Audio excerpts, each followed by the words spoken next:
ಈಗ ಶುರುವಾಗಲಿದೆ ದೇಶದ ಎಲ್ಲಕ್ಕಿಂತ ದೊಡ್ಡ ಮೊಕದ್ದಮೆ ಆಪ್ಕಿ ಅದಾಲತ್ ರಜತ್ ಶರ್ಮಾ ಜೊತೆ.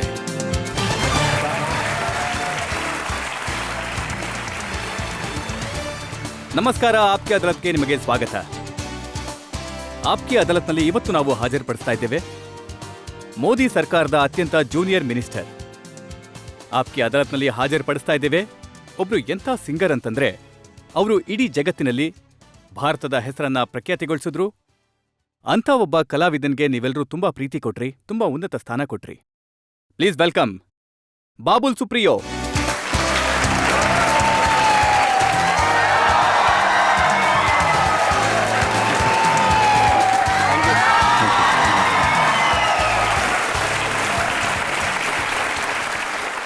ಮತ್ತು ಆಪ್ಕಿ ಅದಾಲತ್ನಲ್ಲಿ ಇವತ್ತು ನಮ್ಮ ಶೋನ ಜಡ್ಜ್ ಆಗಿದ್ದಾರೆ ಪ್ರಸಿದ್ಧ ಪತ್ರಕರ್ತರು ಜಯಂತ್ ಘೋಷಾಲ್.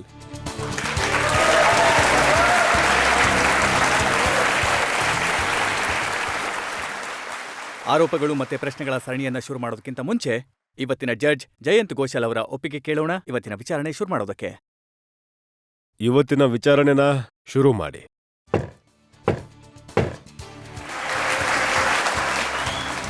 ಈಗ ಮೊಕದ್ದಮೆ ಶುರುವಾಗುತ್ತೆ. ಆಪ್ಕಿ ಅದಾಲತ್ನಲ್ಲಿ ಮೊದಲ ಆರೋಪ ಬಾಬುಲ್ ಸುಪ್ರಿಯೋ ಅವರ ಮೇಲೆ. ಆಪ್ಕಿ ಅದಾಲತ್ನಲ್ಲಿ ಸಿಂಗರ್ ಮತ್ತು ಪೊಲಿಟಿಷಿಯನ್ ಬಾಬುಲ್ ಸುಪ್ರಿಯೋ ಮೇಲೆ ಇರುವ ಆರೋಪ. ಇವರು ತಮ್ಮ ಮನಸ್ಸಿಗೆ ಇಷ್ಟ ಬಂದ ಹಾಗೆ ಮಾಡ್ತಾರೆ. ಬಾಬುಲ್, ನಿಮ್ಮ ಲೈಫ್ ಹಿಸ್ಟ್ರಿ ಓದ್ತಾ ಇದ್ದೆ ನಾನು.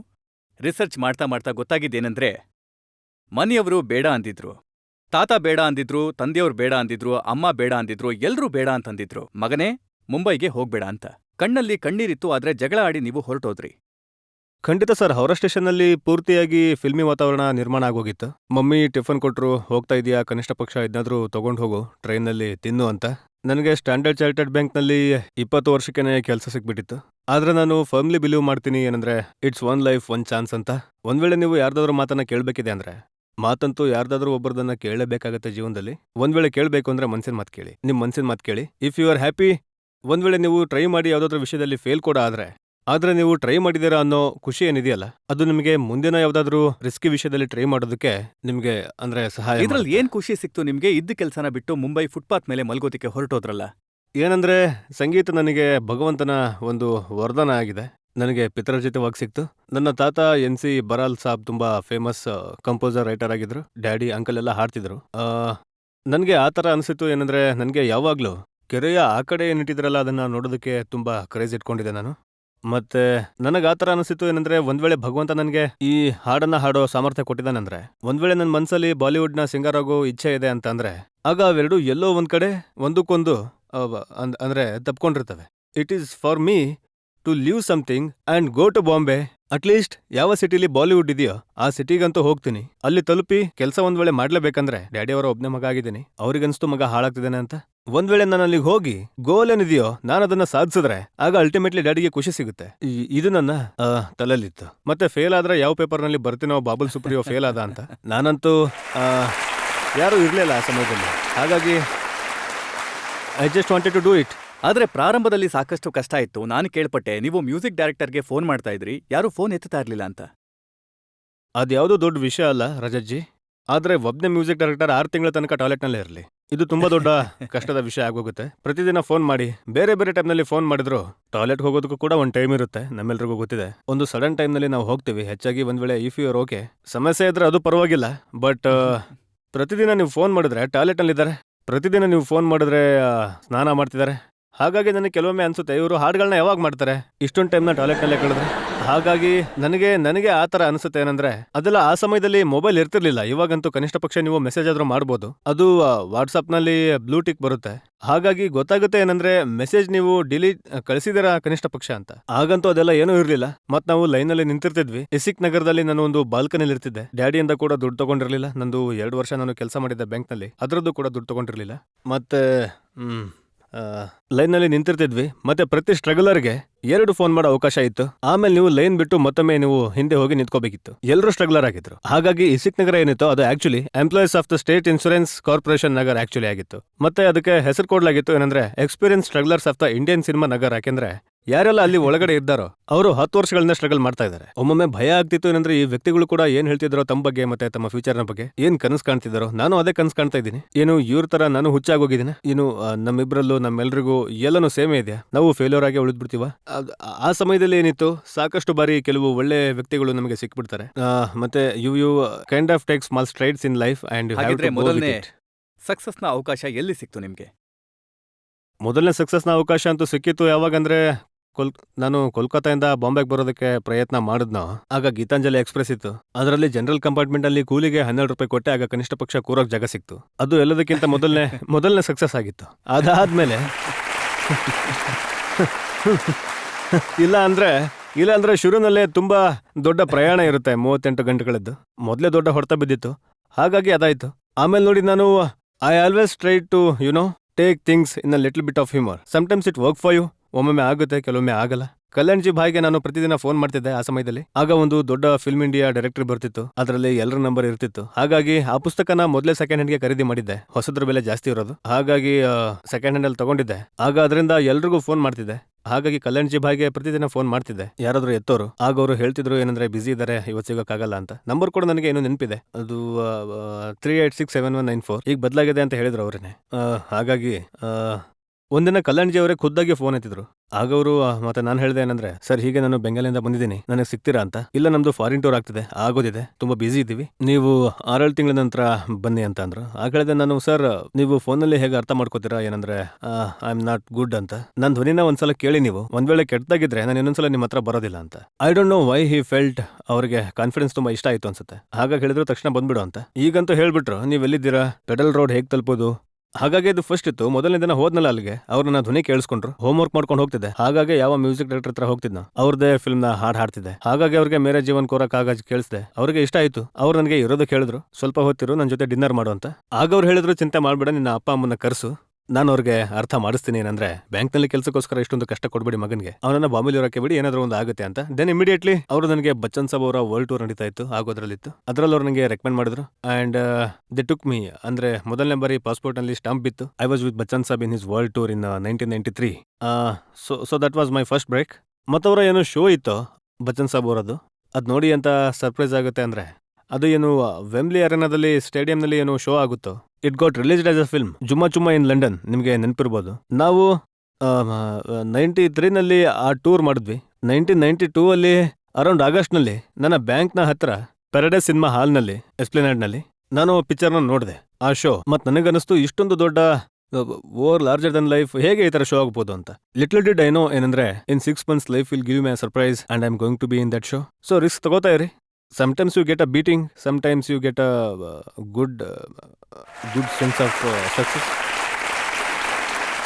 ಆದರೆ ನಿಮಗೆ ಇಷ್ಟೊಂದು ಸಕ್ಸಸ್ ಸಿಕ್ತು. ಈಗಷ್ಟೇ ನಾವು ನಿಮ್ಮ ಹಾಡುಗಳ ಕೆಲವು ಭಾಗಗಳನ್ನ ನೋಡಿದ್ವಿ. ಇಷ್ಟೊಂದು ಒಂದರ ಹಿಂದೆ ಒಂದು ಸೂಪರ್ ಹಿಟ್ ಹಾಡುಗಳು. ಮತ್ತೆ ನೀವು ಎಷ್ಟು ಹಠಮಾರಿ ಅಂತಂದ್ರೆ, ಹಾಡನ್ನ ಬಿಟ್ಟು ಯೋಚನೆ ಮಾಡಿದ್ರೆ ಆಕ್ಟರ್ ಆಗ್ತೀನಿ ಅಂತ. ಒಂದ್ ವೇಳೆ ನಿಮ್ಮಲ್ಲಿ ಸ್ವಲ್ಪ ಕೂಡ ನಿಮ್ಮೊಳಗೆ ಹುಚ್ಚತನ ಇರಲಿಲ್ಲ ಅಂದ್ರೆ, ಆಗ ಹುಡುಗಿರು ಕೂಡ ನಿಮ್ಮನ್ನ ಪ್ರೀತಿಸೋದಕ್ಕೆ ಹೆದರ್ತಾರೆ ಸ್ವಲ್ಪ. ಹಾಗಾಗಿ ಶಾರುಖ್ ಖಾನ್ ಅವರ ಮೊದಲೇ ಫಿಲ್ಮ್ ಏನಿತ್ತು, ಅದರ ಹೆಸರು ದಿವಾನ. ಹಾಗಾಗಿ ಸ್ವಲ್ಪ ಹುಚ್ಚತನ ಇರಬೇಕು. ತರುಣ್ ಮುಜುಮ್ದಾರ್ ಅವರ ಫಿಲ್ಮ್ ಆಗ್ತಿತ್ತು. ಅವ್ರು ನನಗೆ ಎಲ್ಲೋ ಸಿಕ್ಕರು. ಮತ್ತು ನಾನು ಎಲ್ಲೋ ಸಿಕ್ಕರು ಅಂದರೆ ಅವರ ಪಿಕ್ಚರ್ನ ಹಾಡೋದಕ್ಕೆ ಹೋಗಿದ್ದೆ ನಾನು, ಪ್ಲೇಬ್ಯಾಕ್ ಮಾಡೋದಕ್ಕಾಗಿ. ಅಂಡ್ ಐ ಥಿಂಕ್ ಸಮ್ಟೈಮ್ಸ್ ಏನೋ ಒಂದಿರುತ್ತೆ, ಪ್ರಿಮೋನೇಷನ್ ಇರುತ್ತೆ, ಏನೋ ಲೈಫ್ನಲ್ಲಿ ಆಗುತ್ತೆ ನಿಮ್ಮ ಜೊತೆ. ನಿಮ್ಮೊಳಗೆ ಯಾವುದೋ ಹುಳ ಇದೆ. ಇಲ್ಲ ನೋಡಿ, ನನ್ನೊಳಗೆ ಏನು ಹುಳ ಇದೆಯೋ ಅದರ ಜವಾಬ್ದಾರಿ ಅಥವಾ ಶ್ರೇಯಸ್ಸನ್ನ ನನಗಂತೂ ಕೊಡಬೇಡಿ ನೀವು. ನಾನು ಬಾಲ್ಯದಿಂದ ತುಂಬ ಒಳ್ಳೆ ಕಂಪ್ನಿ ಅಂದರೆ ಏನು ಹೇಳ್ತಾರೆ, ನಮ್ಮದು ಪೆಸ್ಟಿಸೈಡ್ ಯೂಸ್ ಮಾಡಿದ್ದೀನಿ. ಒಂದ್ ವೇಳೆ ಅದು ನನ್ನ ಹುಳನ ಸಾಯಿಸ್ಲಿಲ್ಲ ಅಂದ್ರೆ ಅದು ಅದರ ತಪ್ಪು. ಹಾಗಾಗಿ ಸ್ವಲ್ಪ ಪಿಚಸ್ ಇದೆ. ಆದರೆ ಐ ಫೀಲ್ ದಟ್ ತರುಣ್ ಮುಜುಮ್ದಾರ್ಗೋಸ್ಕರ ಯಾವಾಗ ಹಾಡು ಹೇಳೋದಕ್ಕೆ ಹೋಗಿದ್ನೋ, ಅವರು ತುಂಬಾ ಅತ್ಯುತ್ತಮವಾದ ಎಲ್ಲ ಬ್ಲಾಕ್ ಅಂಡ್ ವೈಟ್ ಸುಂದರವಾದ ಫಿಲ್ಮ್ಗಳನ್ನ ಮಾಡಿದ್ದಾರೆ. ಈ ತಾಪಸ್ ಪಾಲ್ಜಿ ಅವರು ಇವಾಗ TMC MP ಇದಾರಲ್ಲ, ಅವ್ರ ಜೊತೆ ಎಷ್ಟೊಂದು ದೊಡ್ಡ ದೊಡ್ಡ ಸೂಪರ್ ಹಿಟ್ ಸಿನಿಮಾಗಳನ್ನ ಮಾಡಿದ್ದಾರೆ. ಉತ್ತಮ್ ಕುಮಾರ್ ಜೊತೆ ಮಾಡಿದ್ದಾರೆ. ಹಾಗಾಗಿ ನಾನು ಯಾವಾಗ ಹಾಡು ಹಾಡಕ್ ಹೋಗಿದ್ನೋ ಆಗ ಬಿಳಿ ಕುರ್ತಾ ಪೈಜಾಮ ಹಾಕೊಂಡು ಹೋಗಿದ್ದೆ. ಡ್ಯಾಡಿಗೆ ಹೇಳ್ದೆ ಚೆನ್ನಾಗಿ ಇಸ್ತ್ರಿ ಮಾಡಿ ಕೋಲ್ಕತ್ತಾದಲ್ಲಿ. ಚೆನ್ನಾಗಿ ಇಸ್ತ್ರಿ ಮಾಡಿ ಅಂತ ನೆವರ್ನೋ ಎಲ್ಲಾದ್ರೂ ನನಗೆ ಪಿಕ್ಚರ್ ನಲ್ಲಿ ಅವಕಾಶ ಕೊಟ್ಬಿಡ್ಬೋದು. ಬಿಕಾಸ್ ರವೀಂದ್ರನಾಥ್ ಟಾಗೋರ್ ಜೊತೆಗೆ ಸಾಕಷ್ಟು ಅದು. ಮತ್ತೆ ನೋಡಿ, ಇದು ವಿಚಿತ್ರವಾದ ವಿಷಯ ಏನಂದ್ರೆ, ಯಾವಾಗ ಹಾಡು ಮುಗೀತು ಅವರು ಬಂದ್ರು ನನ್ನ ಹತ್ರಕ್ಕೆ, ಸಣ್ಣದಾಗಿ ಒಂದು ಮಾತುಕತೆ ಆಯ್ತು. ಆಗ ಒಂದು ಅವಕಾಶ ಬಂತು ನನ್ನ ಮುಂದೆ, ಏನಂದ್ರೆ ನಾನು ಆಕ್ಟಿಂಗ್ ಮಾಡ್ಲಿ ಅಂತ. ಮತ್ತೆ ಮಾಡ್ಬಿಟ್ಟೆ ಋತುಪರ್ಣ ಸೇನ್ಗುಪ್ತ ಜೊತೆಗೆ as a lead actor. Picture hit ಕೂಡ ಆಗೋಗ್ಬಿಡ್ತು. ಇವಾಗ every dog has is day ಅಂತ ಹೇಳ್ತಾರೆ. ಆದ್ರೆ ನೀವು ಯಾವತ್ತಾದ್ರೂ ಡಾಗ್ನ ಉಲ್ಟಾ ಮಾಡ್ಬಿಟ್ರೆ ಆಗ ಡಿವೋಜಿ ಡಾಗ್ ಜಿಒಡಿ ಗಾಡ್ ಆಗೋಗ್ಬಿಡುತ್ತೆ. ಹಾಗಾಗಿ I always take risk. Sometimes it pays off and sometimes it doesn't. Actor ಕೂಡ ಆದ್ರಿ, ಸಿಂಗರ್ ಕೂಡ ಆದ್ರಿ, ಸ್ಟೇಜ್ ಪರ್ಫಾರ್ಮರ್ ಕೂಡ ಆದ್ರಿ. ಆದ್ರೆ ಅದಾದ್ಮೇಲೆ ಹಾಡೋದನ್ನ ಬಿಟ್ಟುಬಿಟ್ರಿ. ಇಲ್ಲ, ಹಾಡೋದನ್ನ ಬಿಟ್ಟಿಲ್ಲ. ಹಾಡು ಸರಿ, ಹಾಡ್ಸೋರ್ ನಿಮ್ಮನ್ ಬಿಟ್ಬಿಟ್ರ? ಇಲ್ಲ ಇಲ್ಲ, ಏನಾಯ್ತಂದ್ರೆ, ಇಲ್ಲ ಏನಂದ್ರೆ ಹೊಸ ಹೊಸ ಬಾದ್ಶಾಗಳು ಬಂದ್ರು. ಜನರಿಗೆ ಹಾಡುಗಳಲ್ಲಿ ಬೇರೆ ಬೇರೆ ರೀತಿಯ ಹನಿ ಇಷ್ಟ ಆಗೋಕ್ ಶುರುವಾಯ್ತು. ಹಾಗಾಗಿ ಅದರಲ್ಲಿ fun internet, you are right. ಹಾಗಾಗಿ ಇವಾಗ ಏನಂದ್ರೆ, ನಾನು ಆ ವ್ಯಕ್ತಿಗಳಲ್ಲಿ ಒಬ್ಬನಲ್ಲ. ಏನಂದ್ರೆ, ಯಾರು ಹೇಳ್ತಾರಲ್ಲ ಇತ್ತೀಚಿನ ಹಾಡುಗಳಲ್ಲಿ ಏನಿದೆಯೋ ಮೆಲೋಡಿ ಇಲ್ಲ ಅಂತ, ನಾನು ಅನ್ಕೋತೀನಿ ಏನಂದ್ರೆ ತುಂಬಾ ಸುಂದರವಾದ ಹಾಡುಗಳು ಆಗ್ತಿವೆ, ತುಂಬಾ ಚೆನ್ನಾಗಿ ಆಗ್ತಿವೆ. ಹಾಡು ಯಾವಾಗ ಬರ್ಬೇಕೋ ಅದು ಬರುತ್ತೆ ನನ್ನ ಹತ್ರ. ಹೇಗೆ ಒಂದು ಮೊಬೈಲ್ ಫೋನ್ಗೆ ಚಾರ್ಜರ್ ಇರುತ್ತಲ್ವಾ, ಹಾಗೆ ಒಂದ್ ವೇಳೆ ನೀವು ಚಾರ್ಜರ್ನಿಂದ ಮೊಬೈಲನ್ನ ಸರಿಯಾದ ಟೈಮ್ ತನಕ ಚಾರ್ಜ್ ಮಾಡ್ಲಿಲ್ಲ ಅಂದ್ರೆ ಅದರ ಲೈಟ್ ಆಫ್ ಆಗೋಗುತ್ತೆ, ಮೊಬೈಲ್ ಬಂದ್ ಆಗೋಗುತ್ತೆ. ಒಂದ್ ವೇಳೆ ಬಾಬುಲ್ ಸುಪ್ರಿಯೋ ತನ್ನನ್ನು ತಾನು ಮ್ಯೂಸಿಕ್ ನಿಂದ ಚಾರ್ಜ್ ಮಾಡ್ಕೊಂಡಿಲ್ಲ ಅಂದ್ರೆ ಆಗ ನನ್ನ ಮೆದುಳಿನ ಬಲ್ಬ್ ಏನಿದೆಯೋ ಅದು ಬಂದ್ ಆಗೋಗುತ್ತೆ. ಹಾಗಾಗಿ ಐ ಡೂ ಮೈ ಮ್ಯೂಸಿಕ್. ಒಮ್ಮೊಮ್ಮೆ ಹಾಡುಗಳನ್ನ ಹಾಡ್ತೀನಿ ಕೂಡ. ಯಾವಾಗ ಬರ್ತವೋ ನಿಮ್ಗೆ people are going to hear it. But music ನಲ್ಲಿ ಯಾವುದೇ ಸಿಂಗರ್ ಈ ಸಮಯದಲ್ಲಿ ಇಲ್ಲದ ಕೆಲವು ವ್ಯಕ್ತಿಗಳು, ಸ್ವಲ್ಪ ಅರ್ಜಿತ್ ಸಿಂಗ್ ತರ ವ್ಯಕ್ತಿಗಳು ತುಂಬಾ ಒಳ್ಳೆ ಕೆಲಸ ಮಾಡ್ತಿದ್ದಾರೆ. ತುಂಬಾ ಜಾಸ್ತಿ ಬ್ಯುಸಿ ಇಲ್ಲ. ಹಾಗಾಗಿ I think that I can give my time to politics and also ಏನು ಮ್ಯೂಸಿಕ್ ಆಗುತ್ತೋ ಅದಕ್ಕೂ ಕೂಡ ಕೊಡ್ತೀನಿ. ಈ ಮಾತು ನಿಜನಾ? ಇತ್ತೀಚೆಗೆ ಹಾಡುಗಳನ್ನ ಸಿಂಗರ್ ಕಡಿಮೆ ಮಾಡಿದ್ದಾರೆ ಮತ್ತೆ ಕಂಪ್ಯೂಟರ್ ಜಾಸ್ತಿ ಮಾಡುತ್ತೆ ಅಂತ. ಖಂಡಿತ ಸರಿ ಇದೆ. ಮತ್ತದ್ರಲ್ಲಿ ಯಾವುದೇ ತಪ್ಪಿಲ್ಲ. ಯಾರು ಕೆಟ್ಟದ್ದು ಹೇಳ್ತಾರೋ ಹೇಳ್ತಾರೆ. ಒಂದ್ ಟೈಮ್ನಲ್ಲಿ ಸ್ವರ ಏನಿದೆಯೋ ಅದು ಈಶ್ವರ ಆಗಿರ್ತಿತ್ತು. ಇವಾಗ ನೀವು ಕಂಪ್ಯೂಟರ್ನ ಮೂಲಕ ಸ್ವರ ಟಚ್ ಮಾಡಬಹುದು. ಸಾ ಹೇಳ್ಬೇಕಿದೆ ಅಂದ್ರೆ ನೀವು ಯಾವುದೇ ಸ್ವರ ಹೇಳಿ, ನೀವು ಎಂಟರ್ ಒತ್ತಿ 440 ಹರ್ಟ್ಸ್ ಇಸ್ ಅದು ತಕ್ಷಣ ಸಾ ಆಗೋಗುತ್ತೆ. ಮತ್ತೆ ಮೆಲೋಡಿಯನ್, ಆಟೋಟ್ಯೂನ್ ಯಾವ ತರ ಇವೆ ಅಂದ್ರೆ you can literally draw a song. ಇವಾಗ ನೋಡಿ, ನಾವಿದ್ರ ಬಗ್ಗೆ ತಪ್ಪಾಗಿ ಹೇಳೋಕ್ಕಾಗಲ್ಲ. ಯಾಕಂದ್ರೆ ಹಾರೋದೇನಿದೆಯೋ ಅದು ಪಕ್ಷಿಗಳ ಕೆಲಸ ಆಗಿತ್ತು. ಹಾಗಾಗಿ ಮನುಷ್ಯ ಯಾವಾಗ ಪಕ್ಷಿಗಳು ಹಾರೋದನ್ನ ನೋಡಿದ್ನೋ ಆಗ ಅವನ ತಲೆಯಲ್ಲಿ ಒಂದು ಯೋಚನೆ ಬಂತು, ನಾವು ಹಾರೋಣ ಅಂತ. ಆಗ ಅವರು ಏರೋಪ್ಲೇನ್ ಮಾಡಿದ್ರು. ಇವಾಗ ಹಾಡೋ ಈಚೆ ಏನಿದೆಯೋ ಅದು ಪ್ರತಿ ವ್ಯಕ್ತಿಯಲ್ಲೂ ಇರುತ್ತೆ. ಪ್ರತಿಯೊಬ್ಬ ಮನುಷ್ಯ ಅನ್ಕೋತಾನೆ ಏನಂದ್ರೆ, ನಾನು ಕನಿಷ್ಠ ಪಕ್ಷ ಟಾಯ್ಲೆಟ್ ನಲ್ಲಿ ಹಾಡ್ತೀನಿ ಅಂತ. ಅಲ್ಲಿ ರಿವರ್ ಬೇರೆ ತರದಲ್ಲೇ ಇರುತ್ತೆ. ಹಾಗಾಗಿ ಒಂದ್ ವೇಳೆ ಜನರು ಈ ತರ ಯೋಚನೆ ಮಾಡ್ತಾರೆ ಅಂದ್ರೆ ನಾವು ಹಾಡಬೇಕು ಅಂತ, ಆಗ ಯಾಕೆ ಈ ತರದ ಸಾಫ್ಟ್ವೇರ್ಸ್ ಆಗ್ಬಾರ್ದು? ಅದರಲ್ಲಿ ಪ್ರತಿಯೊಬ್ಬ ಮನುಷ್ಯನಿಗೂ ಹಾಡೋ ಖುಷಿ ಸಿಗಬಾರ್ದು. ಮತ್ತೆ ಒಂದ್ ವೇಳೆ ಆ ಹಾಡನ್ನ ಜನರು ಇಷ್ಟಪಡ್ತಾರೆ ಅಂದ್ರೆ, ಡೆಮೋಕ್ರೆಟಿಕ್ ಕಂಟ್ರಿ ಇದು, you have to accept it. ಹಾಗಾಗಿ ಐ ಆಮ್ ನಾಟ್ ಏನ್ ಹೇಳ್ತಾರೆ ಪೆಸಿಮೆಟಿಕ್ ಅಪ್ರೋಚ್ ನಾನು ತಗೊಳ್ಳೋದಿಲ್ಲ. ಐ ಥಿಂಕ್ ಏನಂದ್ರೆ, ಒಂದ್ ವೇಳೆ ಸಂಗೀತ ನನಗೆ ಸ್ವಲ್ಪ ಸಮಯ ಕೊಟ್ಟಿದೆ ಅಂದ್ರೆ, ಯಾವಾಗ ಕೆಲಸ ಅಷ್ಟೊಂದು ಇಲ್ಲದೆ ಇರುವಾಗ, ಆಗ ಕೆಟ್ಟದಂತೂ ಆಗಲ್ಲ ಅಲ್ವಾ? ಒಳ್ಳೆ ಜಾಗದಲ್ಲೇ ನಾನು ಬಂದು ಲ್ಯಾಂಡ್ ಆಗಿದ್ದೀನಿ. ಆದ್ರೆ ನೀವೀಗ ಪಾರ್ಲಿಮೆಂಟಿಗೆ ಬಂದಿದ್ದೀರಾ, ಮಿನಿಸ್ಟರ್ ಆಗಿದ್ದೀರಾ. ಹಾಗಾಗಿ ಯಾರು ನಿಮ್ಮ ಪಾರ್ಟಿ ಬೇರೆ ಎಂಪಿಸ್ ಇದ್ದಾರೋ ಅವ್ರಿಗೆ ಹಾಡೋದನ್ನ ಕಲಿಸ್ತಿದ್ದೀರಾ. ಹೇಮಾಜಿ ಯಾವತ್ತೂ ಹಾಡಿರ್ಲಿಲ್ಲ, ಆಕ್ಟಿಂಗ್ ಮಾಡಿದ್ರು. ಹೇಮಾ ಮಾಲಿನಿ ಅವ್ರಿಗೆ ನೀವು ಹಾಡೋದನ್ನ ಕಲಿಸ್ಬಿಟ್ರಿ. ಈಗ ನೋಡಿ, ನಾನು ಮೊದಲೇ ನಿಮಗೆ ಹೇಳಿದ್ದೆ ಏನಂದ್ರೆ, ಪ್ರತಿಯೊಬ್ಬ ಮನುಷ್ಯನ ಒಳಗೆ ಹಾಡೋ ಇಚ್ಛೆ ಇರುತ್ತೆ. ಎಲ್ಲೋ ಒಂದ್ ಕಡೆ ಅಡಗಿರುತ್ತೆ ಅದು. ಒಂದ್ ವೇಳೆ ನಿಮಗೆ ಅವಕಾಶ ಸಿಕ್ಕರೆ ಏನಂದ್ರೆ, ನೀವು ಅತ್ತಿಗೆ ಅವ್ರಿಗೆ ಒಂದು ಒಳ್ಳೆ ಸುಂದರವಾದ ಹಾಡು ಹೇಳೋದಕ್ಕೆ ಏನಂದ್ರೆ, ಹೌದು, ಒಂದ್ ವೇಳೆ ನಿಮಗೆ ಹೇಳ್ಬೇಕು ಅನ್ಸಿದ್ರೆ, ಕಬಿ ಕಬಿ ಮೇರೆ ದಿಲ್ ಮೇ ಖಯಾಲ್ ಆತಾ ಹೈ, ನೀವು ದಿನ ಒಂದೇ ರೀತಿ ಅಡುಗೆ ಯಾಕೆ ಮಾಡ್ತೀರಾ, ಇವತ್ತು ಬೇರೆ ಏನಾದ್ರು ಮಾಡಿ ಅಂತ. ಹಾಗಾಗಿ ನೀವು ಒಂದ್ ವೇಳೆ ಸುಂದರವಾಗಿ ಹಾಡೋದಾದ್ರೆ ಅದು ಒಳ್ಳೆ ವಿಷಯನೇ. ಯಾವತ್ತಾದ್ರೂ ನನ್ಗೆ ಅವಶ್ಯಕತೆ ಬಿದ್ರೆ ನಿಮ್ಮನ್ನ ಪ್ಲೇಬ್ಯಾಕ್ ಯೂಸ್ ಮಾಡ್ಬೋದಾ? ಖಂಡಿತ ಮಾಡ್ಬೋದು. ಮೇರೆ ಸಾಮ್ನೆ ಒಲೆ ಕಿಟಕಿ ಮೇ ಏನಿದೆಯೋ ನೀವು ಸ್ವಲ್ಪ ಎದುರಿಗೆ ನೋಡಿ. ನಿಮ್ಮ ಅದಲ್ಲತ್ತಿದು, ಆದ್ರೂ ನಾನು ಹಾಡ್ತೀನಿ. ನೀವು ಕ್ಯಾಮ್ರಾ ಕಡೆ ನೋಡಿ. ಸರಿ, ಆಯ್ತು. ನಿಮ್ಮ ಮೇಲೆ ಆರೋಪ ಇದೆ ಏನಂದ್ರೆ, ನೀವು ಈ ಸಮಯದಲ್ಲಿ ಕಾಗದ ಇಟ್ಕೊಂಡು ತುಂಬಾ ಚೆನ್ನಾಗಿ ಲಿಪ್ಸಿಂಕ್ ಮಾಡ್ತೀರಾ ಅಂತ. मेरे सामने वाली खिड़की में एक चांद का टुकड़ा रहता है. मेरे सामने वाली खिड़की में एक चांद का टुकड़ा रहता है. अफसोस ये है कि वो हमसे. ಈಗೊಂದು ಪ್ರಶ್ನೆ ಇದೆ ಪ್ಲೀಸ್. ನಿಮ್ಮ ಮೇಲೆ ಆರೋಪ ಇದೆ ಏನಂದ್ರೆ, ಈ ಸಮಯದಲ್ಲಿ ಹಾಡುವಾಗ ನಿಮಗೆ ಅತ್ತಿಗೆ ಮುಖ ನೆನಪಾಗ್ಬೇಕಿತ್ತು, ಆದ್ರೆ ಅದು ಆಗ್ಲಿಲ್ಲ.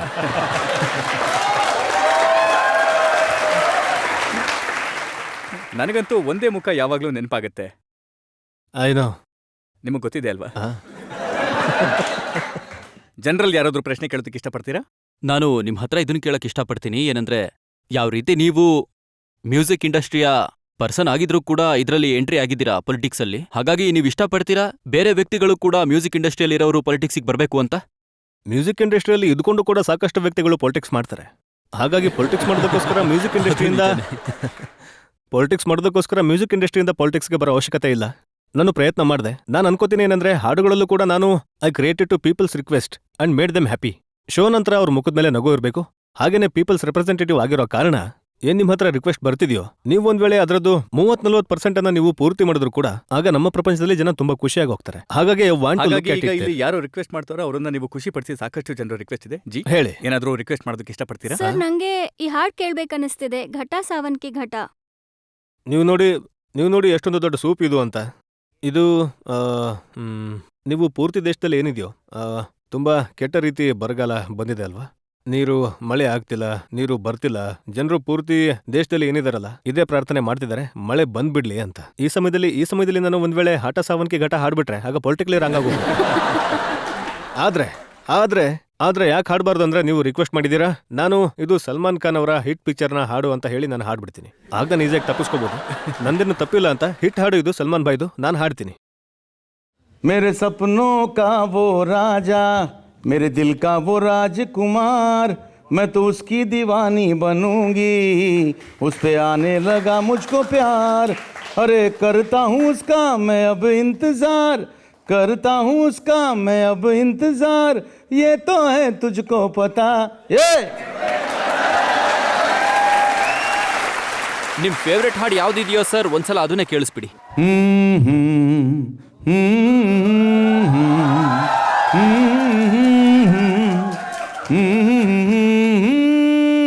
सितारों की महफिल में गूंजेगा तराना, के होठों पे आया है दिल का फसाना.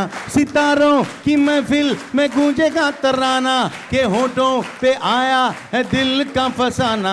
अरे दिल ने हे दिल को पुकारा, हो लो मैं आया मिलने दोबारा. मंजिल प्यार तुम्हारा, मैं हूँ MP, आप हो सहारा. दिल वालों दिल मेरा सुनने को बेकरार है, कहो ना प्यार है. Thank you so much. ನೀವೇನು ಬಾಬಾ ರಾಮದೇವ್ ಅವ್ರಿಗೆ ಹೇಳಿದ್ರಿ, ಒಂದು ವೇಳೆ ನೀವು ನನಗೆ ಟಿಕೆಟ್ ಕೊಡಿಸ್ಲಿಲ್ಲ ಅಂದ್ರೆ ಎಲ್ರಿಗೂ ಹೇಳ್ಬಿಡ್ತೀನಿ ನೀವು ವಿಮಾನದಲ್ಲಿ ಕೂತು ಟಿಕೆಟ್ ಹಂಚ್ತಿದ್ರಿ ಅಂತ. कुछ तो लोग कहेंगे, लोगों का काम है कहना, छोड़ो बेकार की बातों में कहीं बीत ना जाए रहना.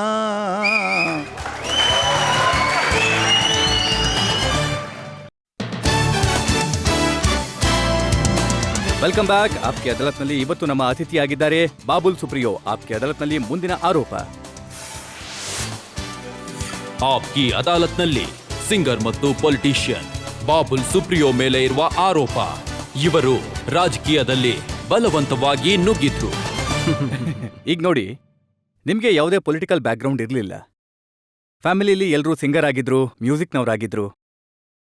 ನೀವು ಎಂಥವ್ರು ಅಂದ್ರೆ ಲೋಕಸಭೆಯ ಟಿಕೆಟ್ ಅನ್ನ ಮೊದಲು ತಗೊಂಡ್ರಿ, ಮತ್ತೆ ಬಿಜೆಪಿಗೆ ಆಮೇಲೆ ಸೇರ್ಕೊಂಡ್ರಿ. ಸರಿ ಇದೆ. ಸರಿ ಅಂತೂ ಇದೆ, ಆದ್ರೆ ಯಾಕೆ ಮಾಡಿದ್ರಿ ಈ ತರ? ಈಗ ಅಮಿತಾಬ್ ಬಚ್ಚನ್ ಸಾಬ್ ಅವ್ರಿಗೆ ಯಾವ ಬಾಲಿವುಡ್ನ ಬ್ಯಾಕ್ಗ್ರೌಂಡ್ ಇತ್ತು, ಮತ್ತೆ ಶಾರುಖ್ ಖಾನ್ ಅವ್ರಿಗೆ ಯಾವ ಬಾಲಿವುಡ್ನ ಬ್ಯಾಕ್ಗ್ರೌಂಡ್ ಇತ್ತು. ಒಂದ್ ವೇಳೆ ಅವರು ಯಾವುದೇ ಬ್ಯಾಕ್ಗ್ರೌಂಡ್ ಇಲ್ಲದೆ ಬಾಲಿವುಡ್ಗೆ ಬರ್ಬೋದು ಅಂದ್ರೆ ಆಗ ನಾನು ಯಾವುದೇ ಬ್ಯಾಕ್ಗ್ರೌಂಡ್ ಇಲ್ಲದೆ ಪೊಲಿಟಿಕ್ಸ್ಗೆ ಬರ್ಬೋದು ಅಲ್ವಾ? ಹೊಡಿರಿ ಚಪ್ಪಾಳೆ.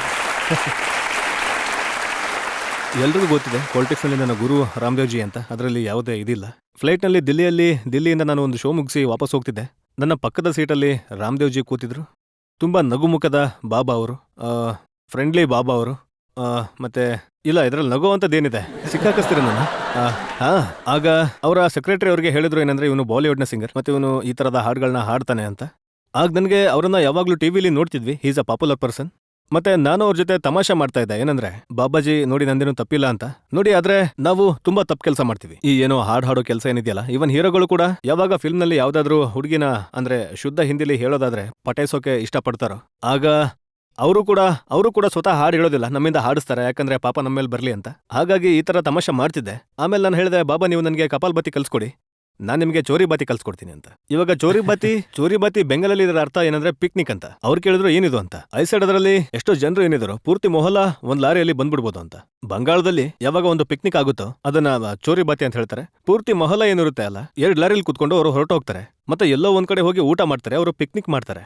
ಆಗಿದ್ದ ತರ ತಮಾಷೆ ಆಗ್ತಾ ಇತ್ತು. ನಾನ್ ನೋಡಿದೆ ಅವ್ರ ಕೈಯಲ್ಲಿ ಒಂದು ಚೀಟಿ ಇತ್ತು. ಮತ್ತೆ ಫೋನಲ್ಲಿ ಕೂಡ ಅವರು ಮಾತಾಡ್ತಾ ಇದ್ರು, ಹೌದು ಒಳ್ಳೆ ಹುಡುಗ ಇದ್ದಾನೆ, ಅವನನ್ನ ನೀವು ಮಾಡ್ಬೋದು ಅಂತ. ಆಗ ನಾನ್ ಕೇಳಿದೆ, ಬಾಬಾ ಇದೇನು ಅಂತ. ಆಗ ಅವ್ರು ಹೇಳಿದ್ರು, ನೋಡಪ್ಪ ಇದು ಇಷ್ಟೊಂದು ದೊಡ್ಡದೊಂದು ಇದೆ, ಹಾಗಾಗಿ ದೇಶದಲ್ಲಿ ಇಷ್ಟೊಂದು ಜನ ನಮಗೆ ಅಭ್ಯರ್ಥಿಗಳು ಬೇಕಾಗಿದ್ದಾರೆ, ಹಾಗಾಗಿ ಒಳ್ಳೆ ವ್ಯಕ್ತಿಗಳನ್ನ ಹುಡುಕೋದು ತುಂಬಾ ಮುಖ್ಯ ಇದೆ ಆಗಿದೆ. ಆಗ ನಾನು ಹೇಳಿದೆ, ಬಾಬಾ ನೀವು ಒಳ್ಳೆ ವ್ಯಕ್ತಿಗಳನ್ನ ಹುಡುಕ್ತಾ ಇದ್ದೀರಾ, ಹಾಗಾದ್ರೆ ನನ್ನ ಹೆಸರನ್ನ ಬರ್ಕೊಳ್ಳಿ, ನಾನು ತುಂಬಾ ಒಳ್ಳೆ ವ್ಯಕ್ತಿ ಅಂತ.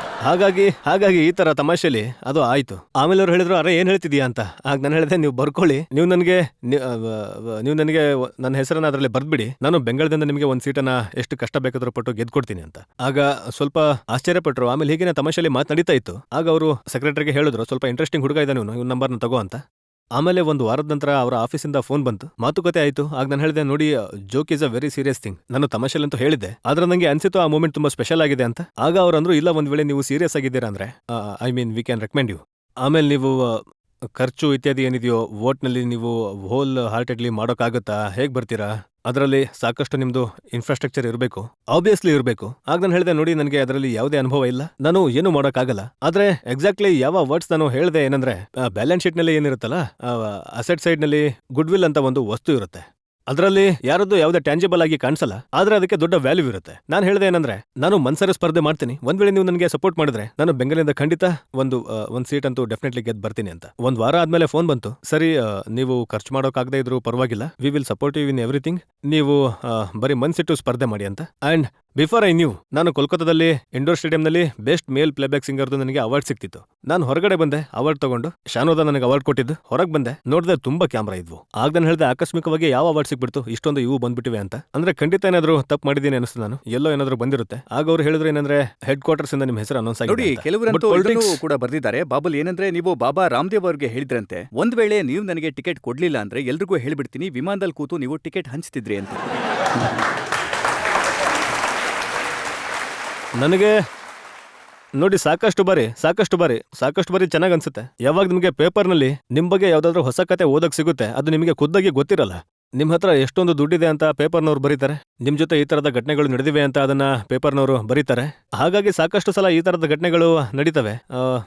ಏನು ಈ ಆರೋಪ ಇದೆಯೋ ಇದರ ಬಗ್ಗೆ ನಾನು ಇದಕ್ಕೆ ಏನೋ ಹೇಳೋಕೆ ಇಷ್ಟಪಡಲ್ಲ. ಯಾಕಂದ್ರೆ ಎಲ್ಲೋ ಒಂದ್ ಕಡೆ ನನಗೆ ಅನ್ಸುತ್ತೆ ಏನಂದ್ರೆ, ಒಂದು ಒಳ್ಳೆ ಮೂಮೆಂಟ್ ಅನ್ನ ಹಾಳು ಮಾಡೋಕೆ ತುಂಬಾನೇ ಲೋ ಜರ್ನಲಿಸ್ಟಿಕ್ ಅಂತ ಅಪ್ರೋಚ್ ಇದೆ.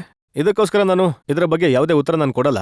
ಹಾಗೇನು ನೋಡಿ, कुछ तो लोग कहेंगे, लोगों का काम है कहना, छोड़ो बेकार की बातों में कहीं बीत ना जाए रहना.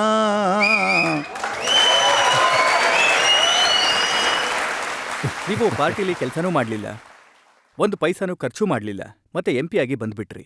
ನಿಮಗೆ ನಾನೇನು ಹೇಳಿ, ನೋಡಿ ನಾನು ಎಲ್ರಿಗಿಂತ ಜೂನಿಯರ್ ಆಗಿದ್ದೀನಿ. ಹಾಗಾಗಿ ಯಾರಿಗಾದ್ರೂ ಏನಾದರೂ ಹೇಳೋಕೆ ಹೋದ್ರೆ ಆಗ ನಾನು ತುಂಬ ಕೇಳಬೇಕಾಗುತ್ತೆ. ಏನಂದ್ರೆ, ನಾವು 30 ವರ್ಷದಿಂದ ಹಪ್ಪಳ ಬೇಯಿಸ್ತಾ ಇದ್ದೀವಿ, ನೀನಂತೂ ಕೇವಲ ಇವಾಗ ಬಂದಿದ್ಯಾ. ಇವಾಗ ಸರ್ ನಾನು ಏನ್ ಮಾಡ್ಲಿ, ನಾನು ಕೂಡ ತುಂಬಾ ವರ್ಷದಿಂದ ಹಪ್ಪಳ ಬೇಯಿಸ್ತಾ ಇದ್ದೀನಿ. ಇದರಲ್ಲಿ ಹಪ್ಪಳ ಬೇಗ ಮಾರಾಟ ಆಗೋಯ್ತು ಅಂದ್ರೆ ನಾನೇನ್ ಮಾಡೋಕ್ಕಾಗತ್ತೆ. ಹಾಗಾಗಿ ಆದ್ರೆ ಬಾಬುಲ್, ಬಿಜೆಪಿನಲ್ಲಿ ಎಂತೆಂಥ ವ್ಯಕ್ತಿಗಳಿದ್ದಾರೆ ಅಂದ್ರೆ, ನಿಮ್ಗೆ ಎಷ್ಟು ವಯಸ್ಸಾಗಿದ್ಯೋ ಅದಕ್ಕಿಂತ ಜಾಸ್ತಿ ವರ್ಷ ಅವರು MP ಆಗಿದ್ದಾರೆ. ಆದ್ರೆ ಅವರು ಹಿಂದೆ ಉಳ್ಕೊಂಡ್ರು, ನೀವು ಮಂತ್ರಿ ಆಗ್ಬಿಟ್ರಿ. ನೋಡಿ, ಅದು ನಮ್ಮ ಬಾಸ್ ಆನರಬಲ್ ಪ್ರೈಮ್ ಮಿನಿಸ್ಟರ್ ಅವರ ಪ್ರೀತಿ ಇದು. ಅವ್ರು ನನಗೆ ಈ ಜವಾಬ್ದಾರಿನ ವಹಿಸಿದ್ದಾರೆ. ಇವಾಗ ನಾನು ಅನ್ಕೋತೀನಿ ಏನಂದ್ರೆ, ನನ್ನ ಬಾಸ್ ಇದ್ದಾರಲ್ಲ ವೆಂಕಯ್ಯ ನಾಯ್ಡುಜಿ, ಅವರು ಹೌಸಿಂಗ್ ಅರ್ಬನ್ ಡೆವಲಪ್ಮೆಂಟ್ನ ಮತ್ತೆ ಹೌಸಿಂಗ್ನ ಮಿನಿಸ್ಟರ್ ಆಗಿದ್ದಾರೆ. ನನ್ನ ಸೀನಿಯರ್ ಕೂಡ ಅವರು. ನಾನು ಅವರ MOS ಆಗಿದ್ದೀನಿ. I think is a father figure to me. ಏನು ಈ ಮಾತುಗಳನ್ನ ಆಡ್ತಾರೋ ಮತ್ತು ನಾನು ಏನು ಪಾರ್ಲಿಮೆಂಟ್ ನಲ್ಲಿ ನೋಡ್ತಿದ್ದೀನೋ, it's a learning curve for me. ಹೇಗೆ ಒಬ್ಬ ವ್ಯಕ್ತಿ ಬಿಲ್ಡಿಂಗ್ ಅನ್ನ ಕಟ್ತಾ ಬಿಲ್ಡರ್ ಆಗ್ತಾನೆ, ಒಬ್ಬ ವ್ಯಕ್ತಿ ಕಾರ್ಪೆಂಟರ್ ಕೆಲಸ ಮಾಡ್ತಾ ಕಾರ್ಪೆಂಟರ್ ಆಗ್ತಾನೆ. ಹಾಗಾಗಿ ಹೇಗೆ ನಾನು ಪಾರ್ಲಿಮೆಂಟ್ ಅಲ್ಲಿ ಎಷ್ಟು ಸಮಯ ಕಳಿತೀನೋ, ಎಷ್ಟು ಈ ವ್ಯಕ್ತಿಗಳು ಮಾತಾಡೋದನ್ನ ಕೇಳ್ತೀನೋ, ನಿಧಾನವಾಗಿ ನಾನು ಪಾಲಿಟಿಕ್ಸ್ ನ ಕಲ್ತ್ಕೋತೀನಿ. ಇಲ್ಲೇ ಲಾಲೂಜಿ ಅವರು ಒಂದ್ಸಲ ಹೇಳಿದನ್ನ ನಾನು ಕೇಳಿದ್ದೆ, ನಾವು ಪೊಲಿಟಿಕಲ್ ಸೈನ್ಸ್ ನ ವಿದ್ಯಾರ್ಥಿಗಳು ಅಂತ. ಹಾಗಾಗಿ ಈ ಸಮಯದಲ್ಲಿ ನಾನು ಕೂಡ ಅದನ್ನ ಯೋಚನೆ ಮಾಡ್ತೀನಿ. I am learning and I don't want that to happen very fast. ನಿಧಾನವಾಗಿ ಒಂದ್ ವೇಳೆ ಆದ್ರೆ ನಾನ್ ಕೇಳ್ಪಟ್ಟೆ ವೆಂಕಯ್ಯಜಿ ನಿಮಗ್ ಬೇಡ ಅಂತಾರೆ, ಆದ್ರೆ ನೀವಂತೂ ಎಲ್ಲ ಕಡೆ ಹಾಡೋದಕ್ಕೆ ಇಷ್ಟಪಡ್ತೀರಾ. ಈಗ ವೆಂಕಯ್ಯಜಿ ನನಗೆ ಬೇಡ ಅಂತಾರೆ, ಆದ್ರೆ ವೆಂಕಯ್ಯಜಿ ಅವರ ಕೊಲೀಗ್ಸ್ ಯಾರಿದ್ದಾರೋ ಅವ್ರು ನನಗೆ ಸಾಕಷ್ಟು ಸಲ ಹಾಡು ಹಾಡೋದಕ್ಕೆ ಹೇಳ್ತಾರೆ. ಮತ್ತೆ ಅಂದ್ರೆ ಅದು ಒಂದ್ ವೇಳೆ ತಪ್ಪಾಗಿದ್ರು ಕೂಡ ಇಲ್ಲಿ ನಾನು ಹಾಡು ನೀವು ಹಾಡಬಾರ್ದು ಅನ್ನೋದು. ರಾಜ್ಘಾಟ್ನಲ್ಲಿ ಹಾಡೋದಕ್ಕೆ ಇಲ್ಲ, ಇಷ್ಟ ಹಾಡು ಹಾಡೋಕೆ ಒಂದ್ ವೇಳೆ ಹೇಳ್ತಾರೆ ಅಂದ್ರೆ ಆಗ ಎಲ್ಲೋ ಒಂದ್ ಕಡೆ ಅರ್ಥ ಮಾಡ್ಕೊಳ್ಳಿ ಎಲ್ಲಿ ಹಾಡು ಬಹುಶಃ ಹಾಡಬಾರ್ದು ಅಂತ. ನಾನು ಒಂದು ರೂಲ್ನ ಫಾಲೋ ಮಾಡ್ತೀನಿ. Rule number 1 is boss is always right. Rule 2 is when the boss is wrong refer to rule number 1. ಹಾಗಾಗಿ ಒಂದ್ ವೇಳೆ ನೀವು ರಾಜ್ಘಾಟ್ನಲ್ಲಿ ಹೇಗಿತ್ತು ಅಂದ್ರೆ ನೋಡಿ, ಅದು ತುಂಬಾ ಸುಂದರವಾದ ಅವಕಾಶ ಆಗಿತ್ತು ನನಗೋಸ್ಕರ. ಪ್ರಧಾನ ಮಂತ್ರಿಜಿ ಯಾವಾಗ ಬಂದ್ರು ಆಗ ಅವ್ರು ಹೇಳಿದ್ರು ಏನಂದ್ರೆ, ಬಾಬುಲ್ ಹಾಡು ಹಾಡ್ತಿದೀಯಾ ಅಂತ. ಮತ್ತೆ ಆಮೇಲೆ ಒಂದು ಸಣ್ಣ ಮೂಮೆಂಟ್ ಆಯ್ತು ಅಲ್ಲಿ. ಅವ್ರು ಹೇಳಿದ್ರು ಏನಂದ್ರೆ, ವೆಂಕಯ್ಯಜಿ ಅವ್ರಿಗೆ ಹೇಳಿದ್ರು ನೀವು ಇವ್ರಿಗೆ ಹಾಡೋಕ್ ಬಿಡಿ ಅಂತ. ಆಗ ವೆಂಕಯ್ಯಜಿ ಹೇಳಿದ್ರು ಏನಂದ್ರೆ, ಇಲ್ಲಿ ಪ್ರೋಟೋಕಾಲ್ನ ವಿಷಯ ಇದೆ, ಹಾಗಾಗಿ ಬಹುಶಃ ಮಂತ್ರಿ ಹಾಡೋದು ಇಲ್ಲಿ ಸರಿ ಅಲ್ಲ ಅಂತ. ಹಾಗಾಗಿ ನೋಡಿ ಬಾಸ್ನ, ನಮ್ಮ ಪ್ರಧಾನಮಂತ್ರಿಜಿ ಅವರದ್ದು ನೀವು ಸ್ಪೋರ್ಟ್ಸ್ಮನ್ ಸ್ಪಿರಿಟ್ ನೋಡಿ, ಮತ್ತೆ ಎಷ್ಟು ಧೈರ್ಯ ಇದೆ ಅವರಲ್ಲಿ. ನಾನು ಅನ್ಕೋತೀನಿ ಯಾವಾಗ ನಿಯತ್ತು ಒಳ್ಳೇದಾಗಿರುತ್ತೋ ಆಗ ಧೈರ್ಯ ಏನಿದೆಯೋ it's a by product of that. ನಿಮ್ಮ ನಿಯತ್ತು ಒಂದ್ ವೇಳೆ ಒಳ್ಳೇದಾಗಿದ್ರೆ ಧೈರ್ಯ ತಾನಾಗೆ ಬಂದ್ಬಿಡುತ್ತೆ. ಅವರು ಎಷ್ಟು ಸ್ಪೋರ್ಟಿಂಗ್ಲಿ ಅವರು ಹೇಳಿದ್ರು ಏನಂದ್ರೆ, ಇಲ್ಲ ಒಳ್ಳೆ ಮೆಸೇಜ್ ಹೋಗುತ್ತೆ ಅಂತ, ಸಿಂಗರ್ ಇದನ್ನೇ ಹಾಡೋಕ್ ಬಿಡಿ ಪರವಾಗಿಲ್ಲ ಅಂದ್ರು. ಒಂದು ಹಾಡು ರಾಷ್ಟ್ರಪತಿಜಿ ಪ್ರಧಾನಮಂತ್ರಿಜಿ ಎಲ್ಲ ಜನ ಕೂತು ಕೇಳ್ತಾರೋ ಆ ಹಾಡು ಹಾಡೋ ಅವಕಾಶ ನನಗೆ ಕೊಟ್ರು. ಆಗ ನಾನು ರವೀಂದ್ರನಾಥ್ ಟ್ಯಾಗೋರ್ ಅವರ ಒಂದು ಒಳ್ಳೆ ಹಾಡು ನನಗೆ ನೆನಪಿಗೆ ಬಂತು. ಆ ಹಾಡನ್ನ ಹಾಡದೆ ಅಲ್ಲಿ. ಅದಾದ ನಂತರ ಪ್ರೆಸಿಡೆಂಟ್ ಸಾಬ್ 3-4 ಸಲ ನನಗೆ ಹೇಳಿದ್ರು ಏನಂದ್ರೆ, ಮೋಸ್ಟ್ ಅಪ್ರೋಪ್ರಿಯೇಟ್ ಸಾಂಗ್, ಹೇಗ್ ನಿಂತಲ್ಲಿ ಹಾಡು ಬಂತು ಅಂತ. ಮತ್ತೆ ಬಂಗ್ಲಾದಲ್ಲೂ ಕೂಡ ಹೇಳಿದ್ರು. It's a beautiful moment for me. ಕೆಲವೊಮ್ಮೆ ಏನಾಗುತ್ತೆ ಅಂದ್ರೆ, ನಿಯಮ ಮೀರೋದ್ರಿಂದ ಹೊಸ ನಿಯಮಗಳು ಹುಟ್ಟುತ್ತವೆ, ಮತ್ತೆ ಅದರಲ್ಲಿ ತುಂಬಾ ಖುಷಿ ಸಿಗುತ್ತೆ. ನೀವು ಹಗಲಲ್ಲಿ ಪಾರ್ಲಿಮೆಂಟಲ್ಲಿ ಅಥವಾ ಈಗ ನಿರ್ಮಾಣ ಭವನದಲ್ಲಿ ಮಂತ್ರಿ, ಮತ್ತೆ ರಾತ್ರಿಯಲ್ಲಿ ಮೋಟಾರ್ ಸೈಕಲ್ ಓಡಿಸ್ತೀರಾ ಕದ್ದು ಮುಚ್ಚಿ? ಖಂಡಿತ ಓಡಿಸ್ತೀನಿ. ಯಾಕಂದ್ರೆ ನನಗೆ ತುಂಬಾ ಲಿಬರೇಟಿಂಗ್ ಅನ್ಸುತ್ತೆ. ನಾನು ಒಂದ್ಸಲ ಹೆಲ್ಮೆಟ್ ಹಾಕೊಳ್ಳದೆ ಓಡಿಸ್ಬಿಟ್ಟಿದ್ದೆ. ಅದರಿಂದ ಸಾಕಷ್ಟು ಬೈಕ್ಗಳನ್ನ ಕೇಳಬೇಕಾಯ್ತು. ನಾನು ಅದರದ್ದು ಏನು ದಂಡ ಇದೆಯೋ ಅದನ್ನ ನಾನು ಕಟ್ಟಿದ್ದೀನಿ. ಆದ್ರೆ I love to my bike ಅನ್ನೋದು ನನ್ನ ಪ್ಯಾಷನ್ ಆಗಿದೆ. ನಾನು ಈಗಲೂ ಬುಲೆಟ್ ಓಡಿಸ್ತೀನಿ, ಹೆಲ್ಮೆಟ್ ಹಾಕೊಂಡೇ ಓಡಿಸ್ತೀನಿ. ಎಲ್ಲಾದ್ರೂ ಕೆಲವೊಂದ್ಸಲ ಪೊಲೀಸ್ ಹಿಡಿತಾರೆ. ಹೇಳ್ಬೇಕು ಅಂತಂದ್ರೆ ನಿಜವಾಗ್ಲೂ ಅವ್ರು ಕೂಡ ತುಂಬಾ ಅಪ್ರಿಶಿಯೇಟ್ ಮಾಡ್ತಾರೆ. ಅರೆ ನೀವು ಮಂತ್ರಿ, ನನಗೆ ತುಂಬಾ ಖುಷಿ ಅನಿಸ್ತಿದೆ. ಈ ತರ ಅಂತೂ ಯಾವತ್ತೂ ನಮ್ಗೆ ಸಿಕ್ಕಿಲ್ಲ, ಹಾಗಾಗಿ ತುಂಬಾ ಖುಷಿ ಅನ್ಸುತ್ತೆ. ಆಗ ಸೈಕಲ್ ಅಲ್ಲಿ ಚಹಾ ಮಾರೋರ್ನ ಕರೆಸ್ಕೊಳ್ತೀನಿ. ಆಮೇಲೆ ಸ್ವಲ್ಪ ಹೊತ್ತು ಕೂತು ಚಹಾ ಕುಡಿತೀನಿ, ಅವ್ರ ಜೊತೆ ಸ್ವಲ್ಪ ಹರಟೆ ಹೊಡಿತೀನಿ. It's A good feeling for me. ಮತ್ತೆ ಈ ಏನು ರಾತ್ರಿಯ ನಿಶಬ್ದ ಇದೆಯಲ್ಲ ದಿಲ್ಲಿಯಲ್ಲಿ, ಸಾಕಷ್ಟು ಸಲ ನಾನು ಯಾವಾಗ ರೈಡ್ ನಂತರ ಮನೆಗೆ ಹೋಗ್ತೀನೋ ಪಿಯೋನೋ ಹತ್ರ ಕೂತ್ಕೋತೀನಿ. ಆಗ ಒಂದು ಒಳ್ಳೆ ವಿಷಯ ಹೊರಗೆ ಬರುತ್ತೆ. ಬಹುಶಃ ನಾನು ಇವಾಗ ಅದನ್ನ ರೆಕಾರ್ಡ್ ಮಾಡದೇ ಇರ್ಬೋದು ಅಥವಾ 10 ವರ್ಷ ನಂತರ ಮಾಡ್ಬೋದು. So these are all moments in life which I don't want to let go. ಯಾಕಂದ್ರೆ ಮ್ಯೂಸಿಕ್ ನನಗೆ ಪಿತ್ರಾರ್ಜಿತವಾಗಿ ಸಿಕ್ಕಿತ್ತು, ಇದು ನನಗೆ ಗಾಡಿಯಲ್ಲಿ ಸಿಕ್ಕಿತ್ತು. ಯಾಕಂದ್ರೆ ನಾನು ಫ್ಲೈಟ್ ನಲ್ಲಿ ಇದ್ದೆ. ಅಂದ್ರೆ ಅದಕ್ಕೋಸ್ಕರ I want to keep both of those excitements intact in myself. ಸರಿ ಬನ್ನಿ ಪಬ್ಲಿಕ್ನ ಕೇಳೋಣ, ಇವರು ನಿಮ್ಮ ಹತ್ರ ಏನ್ ಕೇಳೋದಕ್ಕೆ ಇಷ್ಟಪಡ್ತಾರೆ ರಾಜಕೀಯದ ಬಗ್ಗೆ ಅಂತ. ಜಿ, ನೀವು? ಸರ್, ನಾನಿವಾಗ ನಿಮ್ ಮಾತೆಲ್ಲ ಕೇಳಿದೀನಿ. ನಾನು ನಿಮ್ ಹಾಗೆ ಮೋದಿ ಅವರ ಫ್ಯಾನ್ ಆಗಿದ್ದೀನಿ, ಬಿಗ್ ಬಿಗ್ ಬಿಗ್ ಫ್ಯಾನ್ ಆಗಿದ್ದೀನಿ, ಮತ್ತೆ ಬಿಜೆಪಿಗೂ ಕೂಡ. ಸರ್, ನಾನು ಇಷ್ಟಪಡ್ತೀನಿ ಏನಂದ್ರೆ, ನೀವು ಮೋದಿಜಿ ಪರ್ಸನಾಲಿಟಿಗೋಸ್ಕರ ನಮ್ಗೆ ಏನಾದ್ರೂ ಹಾಡ್ ಕೇಳಿಸಿ. ನಾನು ಅವ್ರಿಗೆ ಪರ್ಸನಲಿ ನಾನು ಅವ್ರಿಗೆ ತುಂಬಾ ದೊಡ್ಡ ಫ್ಯಾನ್ ಆಗಿದ್ದೀನಿ. ಇದಕ್ಕೆ ಕಾರಣ ಏನು ಅಂದ್ರೆ, ನೀವು ಒಂದ್ ವೇಳೆ ಅವರನ್ನ ಭೇಟಿ ಆದ್ರೆ ಆಗ ಯಾವುದೇ ದೊಡ್ಡ ಯಾವಾಗ ಯಾರ್ದಾದ್ರೂ ಪರ್ಸನಾಲಿಟಿ ಒಳಗಡೆ ತುಂಬಾ ಮಟೀರಿಯಲ್ ಇರುತ್ತೋ ಅವರಲ್ಲಿ ಒಂದು ಆರಾ ಇರುತ್ತೆ. That aura is something that really intrigues you.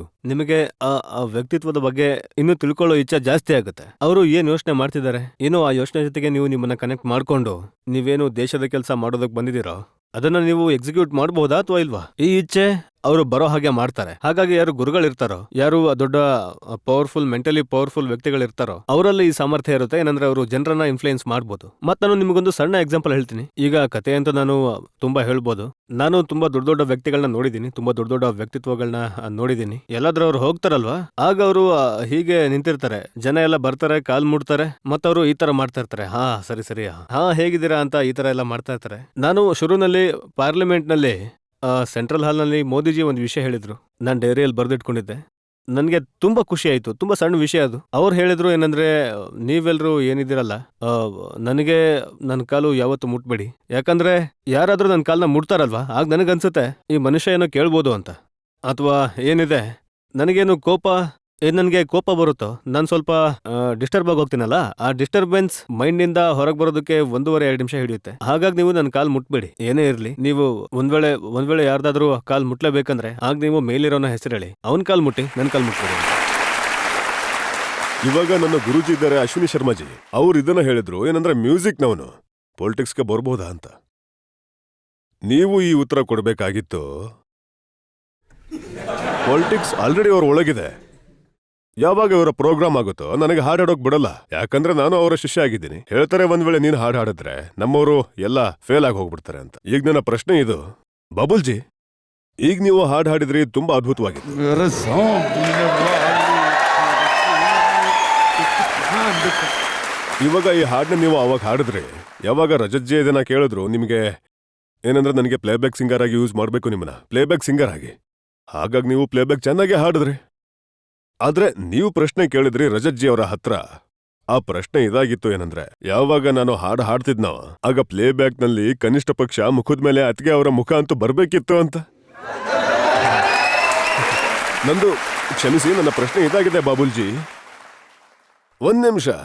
ನನ್ನ ಪ್ರಶ್ನೆ ಏನಂದ್ರೆ, ರಜತ್ ತುಂಬಾ ದೂರ ನಿಂತಿದ್ದಾರೆ. ನನ್ನ ಪ್ರಶ್ನೆ ಇದಾಗಿದೆ ಏನಂದ್ರೆ, ನಿಮಗಿದು ಹೇಗ್ ಗೊತ್ತಾಯ್ತು ಏನಂದ್ರೆ ಇವರ ಮುಖದ ಮೇಲೆ ಅತ್ತಿಗೆಜಿ ಅವರ ಮುಖ ಬರ್ತಿಲ್ಲ ಅಂತ? ಪಾಜಿ ಪಾಜಿ ಹೇಗಿದೆ ಅಂದ್ರೆ ನೋಡಿ, ನೀವು ತುಂಬಾ ಒಳ್ಳೆ ಮೂಮೆಂಟ್ ನ ಕ್ರಿಯೇಟ್ ಮಾಡಿದ್ರಿ, ಎಲ್ರು ನಕ್ರು. ಅದಕ್ಕೆ ಈ ಮೂಮೆಂಟ್ ನ ನಾನು ಯಾವುದೇ ಉತ್ತರ ಕೊಟ್ಟು ಹಾಳು ಮಾಡೋಕೆ ಇಷ್ಟಪಡಲ್ಲ. ಆದ್ರೆ ನಾನು ಒಂದ್ ವಿಷಯ ಖಂಡಿತ ಹೇಳ್ತೀನಿ, ಯಾವಾಗ ನೀವು ನನ್ನ ಹೊರಗಡೆ ಭೇಟಿ ಆಗ್ತಿರೋ ಆಗ ನಾನು ನಿಮ್ಗೆ ಒಬ್ಬರಿಗೆ ಕೇಳ್ತೀನಿ ಏನಂದ್ರೆ, ಪಾಜಿ ನಿಮ್ಮ ಪ್ರಶ್ನೆ ಏನಿತ್ತು ಅಂತ.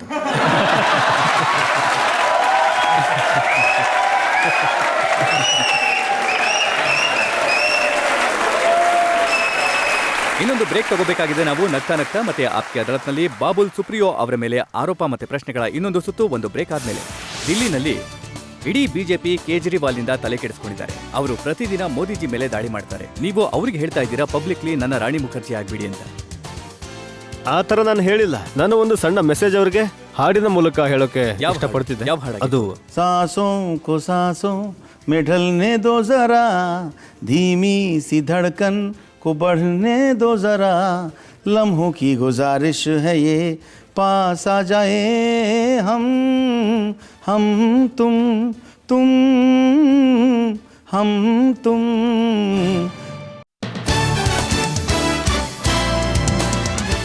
Welcome back. ಆಪ್ಕೆ ಅದಾಲತ್ನಲ್ಲಿ ಇವತ್ತು ನಮ್ಮ ಅತಿಥಿಯಾಗಿದ್ದಾರೆ ಸುಪ್ರಸಿದ್ಧ ಸಿಂಗರ್ ಮತ್ತು ಮೋದಿ ಸರ್ಕಾರದಲ್ಲಿ ಎಲ್ರಿಗಿಂತ ಜೂನಿಯರ್ ಮಿನಿಸ್ಟರ್ ಬಾಬುಲ್ ಸುಪ್ರಿಯೋ.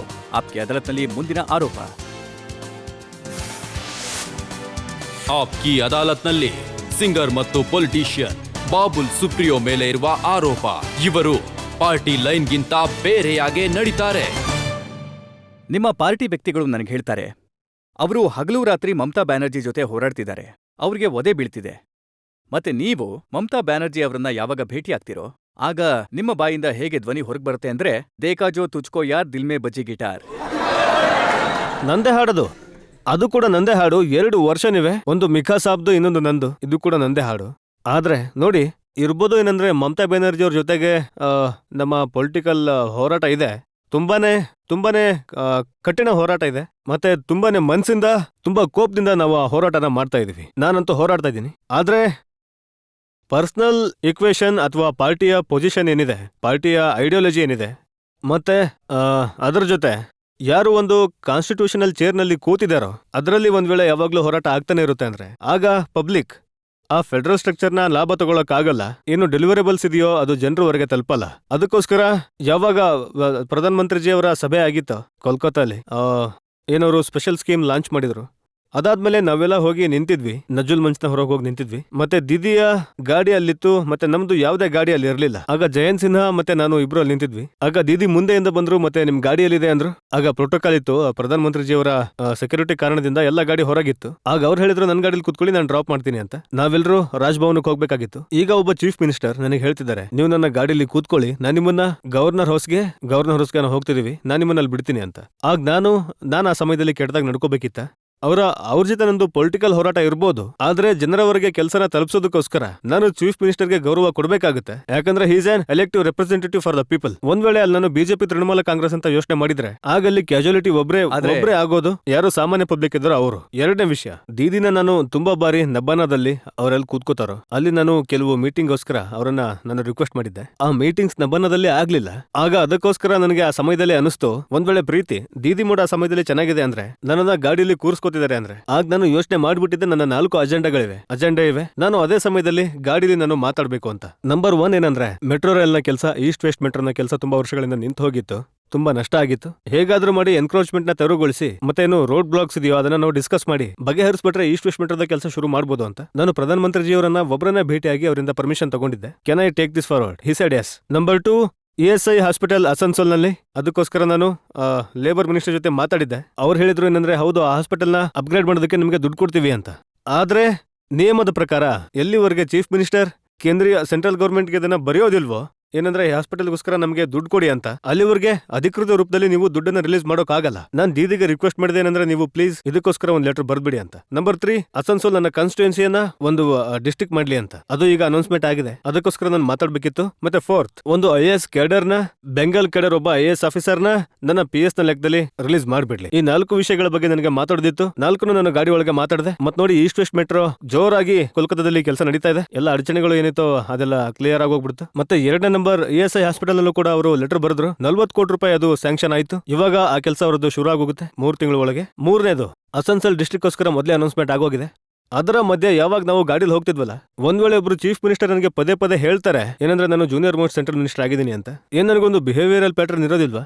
ಏನು ಈ ಬಾರಿ ಲೋಕಸಭೆಯಲ್ಲಿ ಎಲ್ಲದಕ್ಕಿಂತ ಜಾಸ್ತಿ ಫಸ್ಟ್ ಟೈಮರ್ಸ್ ಇದ್ದಾರೆ, ಇನ್ಕ್ಲೂಡಿಂಗ್ ಅವರ್ ಪ್ರೈಮ್ ಮಿನಿಸ್ಟರ್. ಒಂದ್ ವೇಳೆ ನಾವು ಸ್ವಲ್ಪ ಮಟ್ಟಿಗೆ ಪಾಲಿಟಿಕ್ಸ್ ಗಿಂತ ಮೇಲ್ ಬಂದು ಸ್ವಲ್ಪ ಎಕ್ಸಾಂಪಲ್ಸ್ ನ ಕ್ರಿಯೇಟ್ ಮಾಡ್ಲಿಲ್ಲ ಅಂದ್ರೆ, ಆಗ I am ready to take the flag from my party people. ನಿಮ್ಮ ಪಾರ್ಟಿ ಇಲ್ಲ ಆದ್ರೆ ಅವ್ರು ನನಗೆ ಜಾಲ್ಮುಡಿ ಆಫರ್ ಮಾಡಿದ್ರು ವಿಕ್ಟೋರಿಯಾ ಮೆಮೋರಿಯಲ್ನ ಎದುರಿಗೆ. ಹಸಿವಾಗಿದ್ಯಾ, ಬನ್ನಿ ಬಾಬಲ್ ಸ್ವಲ್ಪ ಜಾಲ್ಮುಡಿ ತಿನ್ನೋಣ ಅಂತ. ನೀವು ನನಗೆ ಹೇಳಿ ಇದು ಅಸಭ್ಯತೆ ಆಗಲ್ವಾ? ಒಂದ್ ವೇಳೆ ನಾನು ಅವ್ರಿಗೆ ಹೇಳಿದ್ರೆ ದೀದಿ ನೀವು ಅಲ್ಲಿ ಬಿಡಿ, ನಮ್ಮ ಪಾರ್ಟಿಯವ್ರನ್ನ ನೋಡ್ತಾರೆ, ಆಮೇಲೆ ಕಾಂಟ್ರವರ್ಸಿ ಆಗೋಗುತ್ತೆ ಅಂತ. ಇದು ತುಂಬಾ ಪೆಟ್ಟಿ ಥಿಂಕಿಂಗ್ ಆಗಿರ್ತಿತ್ತು. ನಾನು ಅದರಿಂದ ನನ್ನನ್ನ ಬಚಾವ್ ಮಾಡ್ಕೊಂಡೆ. ಅದರಿಂದ ನನಗೆ ಏನು ಫ್ಲಾಗ್ ಸಿಕ್ಕಿದೆಯೋ ಅವ್ರಿಗೆ ನಾನು ಪರ್ಸನಲಿ ಅರ್ಥ ಮಾಡಿಸಿದೀನಿ. ಅಂಡ್ ಐ ಥಿಂಕ್ ಯಾಕಂದ್ರೆ ಕೆಲಸ ರಸ್ತೆ ಮೇಲೆ ಆಗ್ತಿದೆ, ಗ್ರೌಂಡ್ ನಲ್ಲಿ ಕೆಲಸ ಆಗ್ತಿದೆ, ಜನರು ಬೇಜಾರ್ ಮಾಡ್ಕೊಳ್ಳಿಲ್ಲ. ನೀವು ಹೇಳೋದೆಲ್ಲ Everyone is- ಸರಿಯಾಗಿದೆ. ಆದ್ರೆ ಪಾರ್ಟಿಯವರದ್ದು ಒಂದು ಪ್ರಶ್ನೆ ಕೂಡ ಇದೆ. ಪಶ್ಚಿಮ ಬಂಗಾಳದಲ್ಲಿ ಬಿಜೆಪಿಯವರು ಇದನ್ನ ಕೇಳ್ತಾ ಇದ್ದಾರೆ, ಏನು ನೀವು ಮಮತಾ ಬ್ಯಾನರ್ಜಿ ಅವರ ಜೊತೆ ಝಾಲ್ಮುಡಿ ತಿಂತಾ ಇದನ್ನ ಕೇಳಿದ್ರ ನಮ್ಮ ಪಾರ್ಟಿಯವ್ರಿಗೆ ಯಾಕೆ ಹೊಡಿಸ್ತಾ ಇದ್ದೀರಾ ಅಂತ? ಈ ಪ್ರಶ್ನೆ ರೂಪಾ ಗಂಗೂಲಿಜಿ ಅವರು ಆನ್ ಏರ್ ಕೇಳಿದ್ರು ಟಿವಿನಲ್ಲಿ. ನನಗದ್ ಸರಿ ಅನಿಸ್ಲಿಲ್ಲ. ಏನ್ ಪಾರ್ಟಿ ವರ್ಕರ್ಸ್ ಅಲ್ಲಿ ಏನು ಹೊಡೆದಾಟ ಆಗ್ತಿದ್ಯೋ, ನಾನು ಅವರ ಜೊತೆಗಿದ್ದೀನಿ. ಹಾಗಾಗಿ ದೀದಿ ಜೊತೆಲಿ ಗಾಡಿಯಲ್ಲಿ ಕೂತ್ಕೊಂಡು ಅವ್ರಿಗೋಸ್ಕರ ನಾನು ಅವ್ರ ಹತ್ರ ಯಾಕೆ ಬೇಡ್ಕೋಬೇಕು? ನೋಡಿ, ಅವ್ರಿಗೆ- ನಾವು ಹೋರಾಡಿ ಪಡಿತೀವಿ ಹಿಂದೂಸ್ತಾನ, ನೀವೇನ್ ಮಾತಾಡ್ತಿದ್ದೀರಾ? ನಾನ್ ಖಂಡಿತ ದೀದಿಗೆ ಇದನ್ನ ಹೇಳಿಲ್ಲ. ಏನಂದ್ರೆ ಪ್ಲೀಸ್ ದೀದಿ, ನೀವು ನಿಮ್ಮ ಹುಡುಗರಿಗೆ ಹೇಳಿ ನಮ್ ಕಡೆಯವ್ರಿಗೆ ಹೊಡಿಬೇಡಿ ಅಂತ. ನಾನು ಹೇಳ್ತೇನೆ ಏನಂದ್ರೆ ನನ್ನ ಬಚಾವ್ ಮಾಡ್ಕೊಳ್ಳೋದಕ್ಕೆ ಏನು ತಾಕತ್ತಿದೆಯೋ ಅದು ನಮ್ಮ ಫಂಡಮೆಂಟಲ್ ರೈಟ್ ಆಗಿದೆ. Self defence is a fundamental right. ಯಾರೇ ನಮ್ಗೆ ಹೊಡೆದ್ರು ನಾವು ಉಲ್ಟಾ ಅವ್ರ ಮೇಲೆ ಪ್ರತಿದಾಳಿ ಮಾಡ್ತೀವಿ. ಅವರನ್ನ ನಾವು ರಕ್ತಪಾತ ಅಂತೂ ಮಾಡಲ್ಲ, ಬ್ಲಡ್ ಶೆಡ್ ಮಾಡಲ್ಲ, ಹೇಗೆ CPM ಅಥವಾ ತೃಣಮೂಲ ಕಾಂಗ್ರೆಸ್ ಮಾಡಿದೆ ಆತರ. ಆದ್ರೆ ನಾವು ಅವರನ್ನ ಬೇಡ್ಕೊಳ್ಳೋದೇನಂದ್ರೆ ನೀವು ಪಾರ್ಟಿ ಮೆಂಬರ್ಸ್ನ ಹೊಡಿಬೇಡಿ ಅಂತ. ಆತರ ನಾನು ಖಂಡಿತ ಮಾಡಲ್ಲ. ಮತ್ತೆ ಆ ಸ್ಟ್ಯಾಂಡ್ ಮೇಲೆ ನಾನು ಪೂರ್ತಿ ಖಾಯಂ ಆಗಿದ್ದೀನಿ. ಹೋರಾಡಿ ಪಡ್ಕೋತೀವಿ ಬಂಗಾಳನ. ನಾನು ಅವ್ರ ಜೊತೆ ಪೊಲಿಟಿಕಲ್ ಹೋರಾಟದಲ್ಲಿ ಗೆಲ್ಲೋಕೆ ಇಷ್ಟಪಡ್ತೀನಿ. ಅಖಾಡದಲ್ಲಿ ಗಾಡಿಲಿ ಕೂತು ಒಬ್ಬಂಟಿಯಾಗಿ ಬೇಡ್ಕೊಳ್ಳೋ ವ್ಯಕ್ತಿ ನಾನಂತೂ ಅಲ್ಲ. ಇದು ನನ್ನ ಸ್ಟ್ಯಾಂಡ್ ಆಗಿದೆ. ನೋಡಿ, ನಿಮ್ಮ ಪಾರ್ಟಿ ವ್ಯಕ್ತಿಗಳು ಹೇಳ್ತಾರೆ ಏನಂದ್ರೆ ಮಮತಾ ಬ್ಯಾನರ್ಜಿ ಅಂತೂ ನಮ್ಮ ಮೇಲೆ ಬಾಂಬ್ ಹಾಕ್ತಾ ಇದ್ದಾರೆ, ಆದ್ರೆ ಬಾಬುಲ್ ಸುಪ್ರಿಯೋ ಅವರು ಅವ್ರ ಜೊತೆಗೆ ಚೆನ್ನಾಗಿದ್ದಾರೆ. ನಾನು ಪದೇ ಪದೇ ಹೇಳ್ತಿದ್ದೀನಿ ರಜತ್ಜಿ, ಏನಂದ್ರೆ ಒಬ್ಬ ಸೆಂಟ್ರಲ್ ಮಿನಿಸ್ಟರ್ ಆಗಿರೋ ಕಾರಣದಿಂದ ನನ್ನ ಕಾನ್ಸ್ಟಿಟ್ಯೂಷನಲ್ ಪೊಸಿಷನ್ ಏನಿದೆಯೋ ನನಗೊಂದು ಜವಾಬ್ದಾರಿ ಇರುತ್ತೆ. ಏನಂದ್ರೆ ನಾನು ಕಾನ್ಸ್ಟಿಟ್ಯೂಷನಲ್ ಪೊಸಿಷನ್ ಅಲ್ಲಿ ಕೂತಿರೋ ಚೀಫ್ ಮಿನಿಸ್ಟರ್ಗೆ ಗೌರವ ಕೊಡಬೇಕು ಅಂತ. ಒಂದ್ ವೇಳೆ ನಾವು ಒಟ್ಟಿಗೆ ಕೆಲಸ ಮಾಡ್ಲಿಲ್ಲ ಅಂದ್ರೆ, ಕೆಲಸದ ಬಗ್ಗೆ ಮಾತಾಡ್ತಿದ್ದೀನಿ ನಾನು, ಸರಿ, ಪೊಲಿಟಿಕ್ಸ್ ಆಯ್ತು ಬಗ್ಗೆ ಬಿಡಿ, ಇದು ಮಾತಾಡ್ತಿಲ್ಲ. ಕೆಲ್ಸದ್ ವಿಚಾರ, ಆಗ ಜನರು ಗೌರವ ಕೊಡ್ಬೇಕು. ಆಗ ಜನರು ಸಫರ್ ಆದ್ರೆ ಆಗ್ತಾರೆ. ತೃಣಮೂಲ ಕಾಂಗ್ರೆಸ್ನ ಫೌಂಡೇಶನ್ ಡೇನಲ್ಲಿ ನೀವು ಹಾಡ್ ಹಾಡೋದಕ್ಕೆ ಅವರ ಸ್ಟೇಜ್ ಮೇಲೆ ಹೋಗ್ಬಿಟ್ರಿ. ನಾನು ನಿಮ್ಗೆ ಶುಭಾಶಯಗಳನ್ನ ಹೇಳಿದ್ರಿ. ಇಲ್ಲ, ಅದು ಶುಭಾಶಯ ಹೇಳ್ತಿರ್ಲಿಲ್ಲ. ಇಲ್ಲೂ ಕೂಡ ನೋಡಿ, ನಾನು ಒಂದು ಬೇರೆನೇ ಕಲ್ಚರ್ ಇದೆ, ಬೇರೆ ಕಲ್ಚರ್. ನಾನು ಮ್ಯೂಸಿಕ್ ನ ವರ್ಲ್ಡ್ ಇಂದ ಬಂದಿದ್ದೀನಿ. ನನಗೆ ಆತರ ಯೋಚನೆ ಇದೆ. ಒಂದ್ ವೇಳೆ ನಾನು ಫೇಲ್ ಆದ್ರೆ ಯಾವ ದೊಡ್ಡ ವಿಷಯ ಹೇಳಿ? ಇವಾಗ್ಲೂ ನಾನು ಹಾಡ್ ಹಾಡಿದ್ರೆ ನನಗೆ 1 ಗಂಟೆಯಲ್ಲಿ ಎಷ್ಟೋ ಲಕ್ಷ ರೂಪಾಯಿ ಸಿಕ್ಬಿಡುತ್ತೆ. ಅಂದ್ರೆ ನಾನು ಒಂದ್ ವೇಳೆ ಪೊಲಿಟಿಕ್ಸ್ ನ ಬಿಟ್ಟು ಹಾಡ್ ಹಾಡಿದ್ರೆ ಒಂದು ಬೇರೆ ಕಲ್ಚರ್ ಇದೆ. ಏನು ನಮ್ಮ ಪ್ರಧಾನಮಂತ್ರಿಜಿ ಕೂಡ ಹೇಳ್ತಾರೆ ಏನಂದ್ರೆ ಸಬ್ಕಾ ಸಾಥ್ ಸಬ್ಕಾ ವಿಕಾಸ್. ಪೊಲಿಟಿಕ್ಸ್ ನ ಅಖಾಡದಲ್ಲಿ ಮಾಡಿ. ಆದ್ರೆ ಗೌರ್ಮೆಂಟಲ್ ಪ್ರೊಸೀಜರ್ ನಲ್ಲಿ ನೀವು ಪೊಲಿಟಿಕ್ಸ್ ನ ಇಟ್ಕೊಂಡು ಡೆವಲಪ್ಮೆಂಟ್ ನಲ್ಲಿ ಅಡಚಣೆ ಉಂಟು ಮಾಡಬೇಡಿ. ನಾನು ಅರ್ಬನ್ ಡೆವಲಪ್ಮೆಂಟ್ ಮಿನಿಸ್ಟರ್ ಆಗಿದ್ದೀನಿ. ಅದ್ರ ಕೆಲಸ ಏನಿರುತ್ತೆ ಅಂದ್ರೆ ನನ್ನ ನಗರನ ಸುಂದರವಾಗಿ ಬದಲಾವಣೆ ಮಾಡೋದು ಅಂತ. ಇವಾಗ ನಾನು ಜನವರಿಯ 1ನೇ ದಿನ ಅವತ್ತು ನಾನು ಅಲ್ಲಿಂದಾನೆ ಹೋಗ್ತಾ ಇದ್ದೀನಿ. ಯಾರು ನಗರದ ಮೇಯರ್ ಇದ್ದಾರೋ ಅವ್ರಿದ್ ಕಡೆ ನನ್ನ ಕಣ್ಗಳು ಹೋದ್ವು. ನಾವು 10 ಫುಟ್ ದೂರದಲ್ಲಿದ್ವಿ. ನನಗೆ ಯಾವುದೇ ತೃಣಮೂಲ ಕಾಂಗ್ರೆಸ್ನ ವೇದಿಕೆ ಕಾಣಿಸ್ಲಿಲ್ಲ. ನನಗೆ Babul Supriyo, the urban development minister of state, she is the mayor of the city. ನನಗೆ ಒಂದ್ ವೇಳೆ ಜನರ ಮನೆ ತನಕ ನೀರು ತಲುಪಿಸಬೇಕಾಗಿದೆ ಅಂದ್ರೆ ಆಗ ನಾನು ಮೇಯರ್ ನಿಂದ ಕೆಲಸ ಮಾಡಿಸಬೇಕಾಗುತ್ತೆ. ಒಂದ್ ವೇಳೆ ನಾನು ರಸ್ತೆಗಳನ್ನ ಮಾಡಿಸ್ಬೇಕು ಅಂದ್ರೆ ನಾನು ಮೇಯರ್ ಜೊತೆ ಮಾತಾಡ್ಬೇಕಾಗುತ್ತೆ. ಒಂದ್ ವೇಳೆ ನಾನು ಸ್ವಚ್ಛ ಅಸನ್ಸೋಲ್ ಮಾಡ್ಬೇಕಾಗಿದೆ ಅಂದ್ರೆ ಆಗ ನಾನು ಮೇಯರ್ ಇಂದ ಆ ಕೆಲಸ ಮಾಡಿಸಬೇಕಾಗುತ್ತೆ. ಯಾಕಂದ್ರೆ MP ಹತ್ರ ಈ ಪವರ್ ಇರಲ್ಲ ಕಾನ್ಸ್ಟಿಟ್ಯೂಯೆನ್ಸ್ಲಿ. ಏನಂದ್ರೆ ನಾನು ಅಲ್ಲಿ ಪೈಪ್ ತಗೊಂಡು ಹೋಗಿ ಮನೆಗೆ ನೀರನ್ನ ಕನೆಕ್ಷನ್ ಕೊಡೋಕೆ ಅಥವಾ ರಸ್ತೆಯಲ್ಲಿ ಬೆಳಿಗ್ಗೆ ಏನು ಕಸ ಇರುತ್ತಲ್ಲ ಅದನ್ನ ಕ್ಲೀನ್ ಮಾಡೋಕೆ. ಹಾಗಾಗಿ Babul Supriyo, the minister of central government, saw the mayor of the city. And I thought on the first day ನಾನು ಹೋಗಿ ಅವ್ರಿಗೆ ಹಲೋ ಅಂತ ಹೇಳಿದ್ರೆ ನಂದೇನೋ ಹಾಳಾಗಲ್ಲ. I don't want to bring my personal ego into that. ನಾನು ಅದನ್ನ ಮಾಡಿದೆ. ಆದ್ರೆ ಅವರು ಅಲ್ಲಿ ಸ್ಟೇಜ್ ಮೇಲೆ ನನಗೆ ಹಾಡಿ ಅಂತ, ನೀವಿಲ್ಲಿ ಒಂದು ಹಾಡು ಹೇಳಿ ಅಂತ. ಇವಾಗ ಎಷ್ಟೆಲ್ಲ ಜನ ಇದ್ದಾರೋ ಅವರಲ್ಲಿ ನಾನು ಪೊಲಿಟಿಕಲ್ ಕಲರ್ ಯಾಕೆ ನೋಡ್ಲಿ? ಎಲ್ಲರೂ ನನ್ನ ಲಿಸ್ನರ್ಸ್ ಆಗಿದ್ದಾರೆ, ಇನ್ಕ್ಲೂಡಿಂಗ್ ಮಮತಾ ದೀದಿ. ಎಷ್ಟೋ ಅವರ ತೃಣಮೂಲದ ಫಂಕ್ಷನ್ ಅಲ್ಲಿ ನನ್ನ ರವೀಂದ್ರ ಸಂಗೀತ ಪ್ಲೇ ಆಗ್ತವೆ. ನಿಜವಾಗ್ಲು ತೃಣಮೂಲದ ಫಂಕ್ಷನ್ ನಡೀತಿರುತ್ತೆ, ಆಗ ಜನ ಹೇಳ್ತಾರೆ ಅಲ್ಲಿ ಬಾಬುಲ್ ಸುಪ್ರಿಯೋ ಅವರ ಹಾಡ್ ಪ್ಲೇ ಆಗ್ತಿದೆ ಅಂತ. She also listens to my music. ಹಾಗಾಗಿ ಅಲ್ಲಿ ಎಲ್ಲ ನನ್ನ ಆಡಿಯನ್ಸ್ ಇದಾರೆ. ನಾನಲ್ಲಿ ಹೇಳ ಏನಂದ್ರೆ ನೀವೆಲ್ಲ ತೃಣಮೂಲ ಪಾರ್ಟಿಯವರಾಗಿದ್ದೀರಾ, ಇದಕ್ಕೋಸ್ಕರ ನಾನು ಇಲ್ಲಿ ಹಾಡ್ ಹಾಡಲ್ಲ ಅಂತ. ಆಮೇಲೆ ಸಿಂಗರ್ ಬಾಬುಲ್ ಸುಪ್ರಿಯೋ ಎಷ್ಟೊಂದು ಪೆಟ್ಟಿಯಾಗಿ ಹೋಗ್ತಾನೆ. ಹಾಗಾಗಿ ನಾನು ಇದನ್ನೆಲ್ಲ ಮಾಡಕ್ ಹೋಗಲ್ಲ. ಒಂದ್ ವೇಳೆ ಯಾವತ್ತಿದೆಲ್ಲ ಮಾಡಕ್ ಶುರು ಮಾಡ್ತೀನೋ ಅದಕ್ಕಿಂತ ಒಳ್ಳೇದ್ ನಾನು ಪಾಲಿಟಿಕ್ಸ್ ನ ಬಿಟ್ಬಿಡ್ತೀನಿ. ನಾನು ನನ್ನ ಫೇಲ್ಯೂರ್ ಅನ್ಕೋತೀನಿ. ನಾನು ಹಾಡ್ ಹೇಳೋದಕ್ಕೆ ವಾಪಸ್ ಹೋಗ್ತೀನಿ, ಯಾವ ಪ್ರಾಬ್ಲಮ್ ಇಲ್ಲ.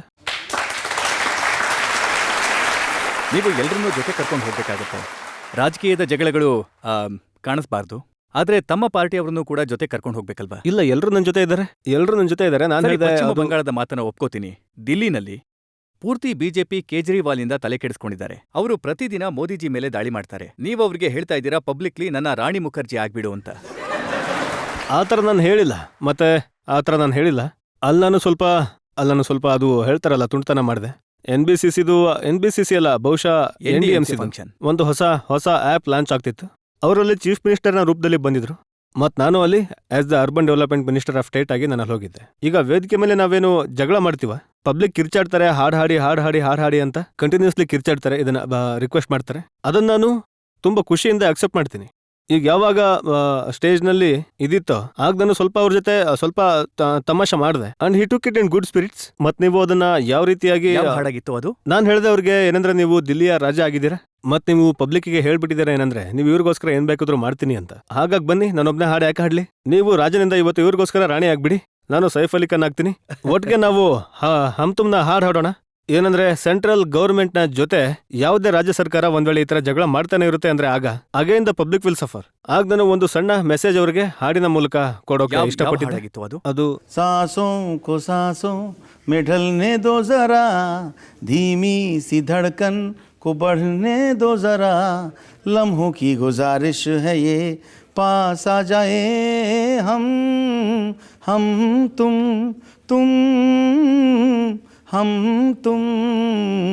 सांसों को सांसों में ढलने दो जरा. ನಾನು on a serious note, I would still want to request Kejriwal sir in a very humble voice. ಏನಂದ್ರೆ ನೀವು ಯಾವ ಶಬ್ದಗಳನ್ನ ಬಳಸ್ತೀರಾ, ಯಾವ ವಿಷಯಗಳನ್ನ ಇಟ್ಕೊಂಡು ಇಷ್ಟೊಂದು ಧ್ವನಿ ಕ್ರಿಯೇಟ್ ಮಾಡ್ತೀರಾ, ಇಷ್ಟೊಂದು ನಾಯ್ಸ್ ಕ್ರಿಯೇಟ್ ಮಾಡ್ತೀರಾ ಏನಂದ್ರೆ ಅವರ ಏನು ಒಳ್ಳೆ ಅಭಿಯಾನ ಕೆಲವೊಮ್ಮೆ ಇರುತ್ತೋ, ಕೆಲವೊಮ್ಮೆ ಯಾವಾಗ್ಲಾದ್ರೂ ಇರುತ್ತೋ, ಅದು ಕೂಡ ಇದ್ರೊಳಗಡೆ ಡ್ರೋನ್ ಆಗಿ ಹೋಗ್ಬಿಡುತ್ತೆ. ಅದು ಕೂಡ ಡ್ರೋನ್ ಆಗುತ್ತೆ. ಯಾರಿಗಾದ್ರೂ ಲೆಟರ್ ಬರೆದ್ರೆ ಅದರಲ್ಲೂ ಕೂಡ ನಾನು ಬರೆಯೋದಕ್ಕೆ ನಿಮ್ಮ ಬಾಬುಲ್ ಅಂತ ಬರೆಯೋದಕ್ಕೂ ಕೂಡ ನಾನು 2 ಸಲ ಯೋಚನೆ ಮಾಡ್ಬೇಕಾಗ್ತಿದೆ.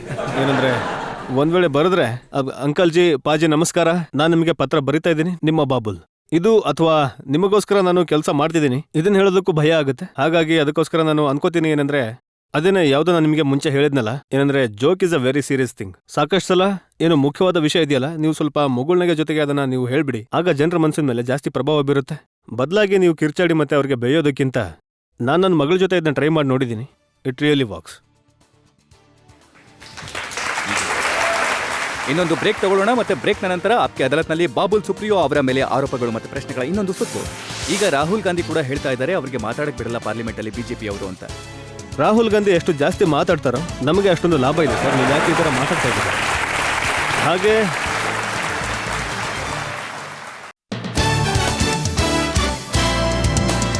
Welcome back. ಆಪ್ಕೆ ಅದಾಲತ್ನಲ್ಲಿ ಇವತ್ತು ನಮ್ಮ ಅತಿಥಿಯಾಗಿದ್ದಾರೆ ಮೋದಿ ಸರ್ಕಾರದ ಜೂನಿಯರ್ ಮಿನಿಸ್ಟರ್ ಮತ್ತು ಸುಪ್ರಸಿದ್ಧ ಜನಪ್ರಿಯ ಗಾಯಕ ಬಾಬುಲ್ ಸುಪ್ರಿಯೋ. ಆಪ್ಕೆ ಅದಾಲತ್ನಲ್ಲಿ ಮುಂದಿನ ಆರೋಪ. ಆಪ್ಕಿ ಅದಾಲತ್ನಲ್ಲಿ ಸಿಂಗರ್ ಮತ್ತು ಪೊಲಿಟಿಷಿಯನ್ ಬಾಬುಲ್ ಸುಪ್ರಿಯೋ ಮೇಲೆ ಇರುವ ಆರೋಪ. ಇವರು ಸುಮ್ಮನೆ ವಿವಾದಗಳನ್ನ ಹುಟ್ಟಾಕ್ತಾರೆ. ಈಗ ಕಾಂಟ್ರವರ್ಸೀಸ್ಗಳನ್ನ ಹುಟ್ಟಾಕ್ತೀರಾ, ಅದು ಕೂಡ ಅನಗತ್ಯವಾದವು. ಇದು 16ನೇ ಮಾರ್ಚ್ 2016ರ ಘಟನೆ.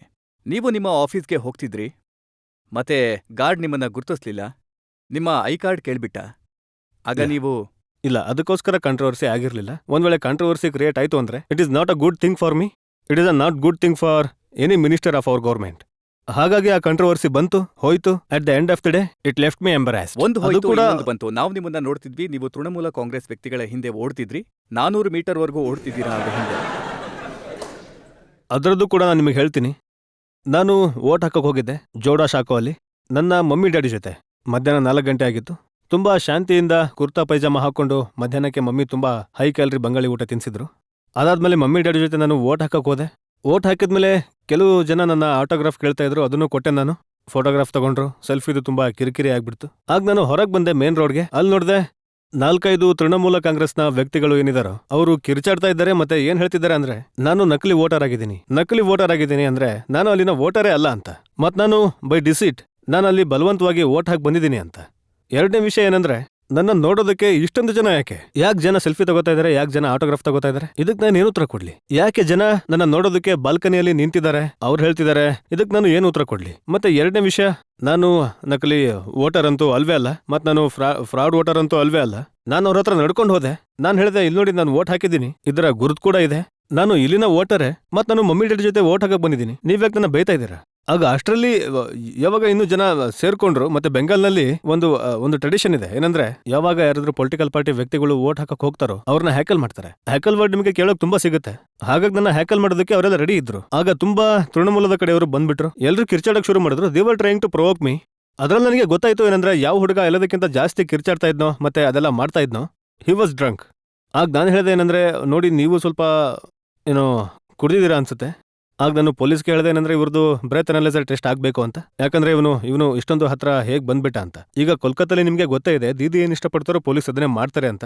ಪೊಲೀಸ್ ತಮ್ಮ ಸಮವಸ್ತ್ರದ ಏನೋ ಗೌರವ ಏನಿದೆಯೋ ಅದನ್ನ ಕಳ್ಕೊಂಡ್ಬಿಟ್ಟಿದ್ದಾರೆ. ಹಾಗಾಗಿ ಕಲ್ಕತ್ತಾದಲ್ಲಿ ಹೀಗೆ ಆಗುತ್ತೆ, ಎಲ್ರಿಗೂ ಗೊತ್ತು. ಆಗ ನಾನು ಹೇಳಿದೆ ಏನಂದ್ರೆ, ಇವನನ್ನ ಹಿಡ್ಕೊಳ್ಳಿ, ಯಾಕಂದ್ರೆ ಕಮೋಷನ್ ಕ್ರಿಯೇಟ್ ಆಗ್ತಿತ್ತು, ಅವಶ್ಯಕತೆ ಇರಲಿಲ್ಲ ಅದರದ್ದು, ಅನ್ನೆಸೆಸರಿ ಕಂಟ್ರವರ್ಸಿ. ಆಗ ನಾನು ಅವ್ರಿಗೆ ಹೇಳಿದೆ, ನೀವು ಇವನನ್ನ ಹಿಡ್ಕೊಳ್ಳಿ ಅಂತ. So they were allowing him to do all of that. ಆಮೇಲೆ ನಾನು ಯಾವಾಗ ಅವ್ರಿಗೆ ಹೇಳಿದ್ನೋ ಇವನು ಕುಡ್ದಿದ್ದಾನೆ, ಒಂದು ಬ್ರೆತ್ ಅನಲೈಸರ್ ಟೆಸ್ಟ್ ಮಾಡಿ ಅಂತ, ಅವ್ನು ಓಡೋಕ್ ಶುರು ಮಾಡ್ದ. ಆಗ ನಾನು ಪೊಲೀಸ್ಗೆ ಹೇಳಿದೆ, ನೋಡಿ ಕಂಟ್ರವರ್ಸಿ ಅಂತೂ ಆಗೋಗ್ಬಿಡ್ತು, ಇಲ್ಲಿ ತಡೆದ್ಬಿಟ್ರು, ಇದೆಲ್ಲ ಮಾಡ್ಬಿಟ್ರು, ನೀವು ಇವನ್ನ ಹಿಡ್ಕೊಳ್ಳಿ, ನೋಡಿ ನಿಜವಾಗ್ಲೂ ಕುಡ್ದಿದ್ದಾನ ಇಲ್ವಾ ಅಂತ. ಇಲ್ಲ ನಾಳೆ ಜನ ಎಲ್ಲ ಹೇಳ್ತಾರೆ ಬಾಬುಲ್ ಫ್ರಾಡ್ ವೋಟರ್ ಅಂತ. ಪೊಲೀಸ್ ಏನು ಮಾಡ್ಲಿಲ್ಲ. ಮತ್ತೆ ಇವಾಗ ನಾನು ಫುಟ್ಬಾಲ್ ಕ್ರಿಕೆಟ್ ಆಡ್ತಾ ಇರ್ತೀನಿ. ಇವಾಗ ದೀದಿಯ ಪೊಲೀಸ್ಗೆ ಮತ್ತೆ ನಾನು ಅದೇ ಬೇಡ್ಕೊಂಡೆ ಅನ್ನೋ ಮಾತು ಬಂದ್ಬಿಡುತ್ತೆ. ದೀದಿ ಪೊಲೀಸ್ಗೆ ನಾನು ಅವರನ್ನ ಬೇಡ್ಕೊಳ್ಳ, ಏನಂದ್ರೆ ನೋಡಿ ಅವನನ್ನ ಹಿಡೀರಿ ಅಂತ. ಎಲ್ಲಿವರೆಗೆ ನಾನು ಓಡಕ್ ಸಾಧ್ಯನೋ ನಾನು ಖುದ್ದಾಗಿ ಓಡ್ತೀನಿ. ನಾನು ಓಡ್ದೆ 300-400 ಮೀಟರ್, ಅವನನ್ನ ಹಿಡ್ದೆ ಮತ್ತೆ ಪೊಲೀಸ್ಗಾಗಿ ವಾಪಸ್ಬಿಟ್ಟೆ. ನಾನೇನು ಮಾಡ್ಲಿಲ್ಲ. ನಾನೇನಂದ್ರೆ, ನಾನು ಅನ್ಕೋತೀನಿ ಒಬ್ಬ ಲಾ ಅಬೈಡಿಂಗ್ ಸಿಟಿಸನ್ ಆಗಿರೋ ಕಾರಣ ನನ್ನ ಕೆಲಸ ಏನು ಅಂದ್ರೆ, ಯಾರು ತಪ್ಪು ಮಾಡ್ತಿದಾರೋ ಅವರನ್ನು ಕೂಡ ನಾನು ತಡಿಬೇಕು. ಮತ್ತೆ ಅಂದ್ರೆ ಆ ಸಮಯದಲ್ಲಿ ಏನಿತ್ತು, my duty was not as a minister, I was a normal citizen ಎಕ್ಸರ್ಸೈಸಿಂಗ್ my democratic power.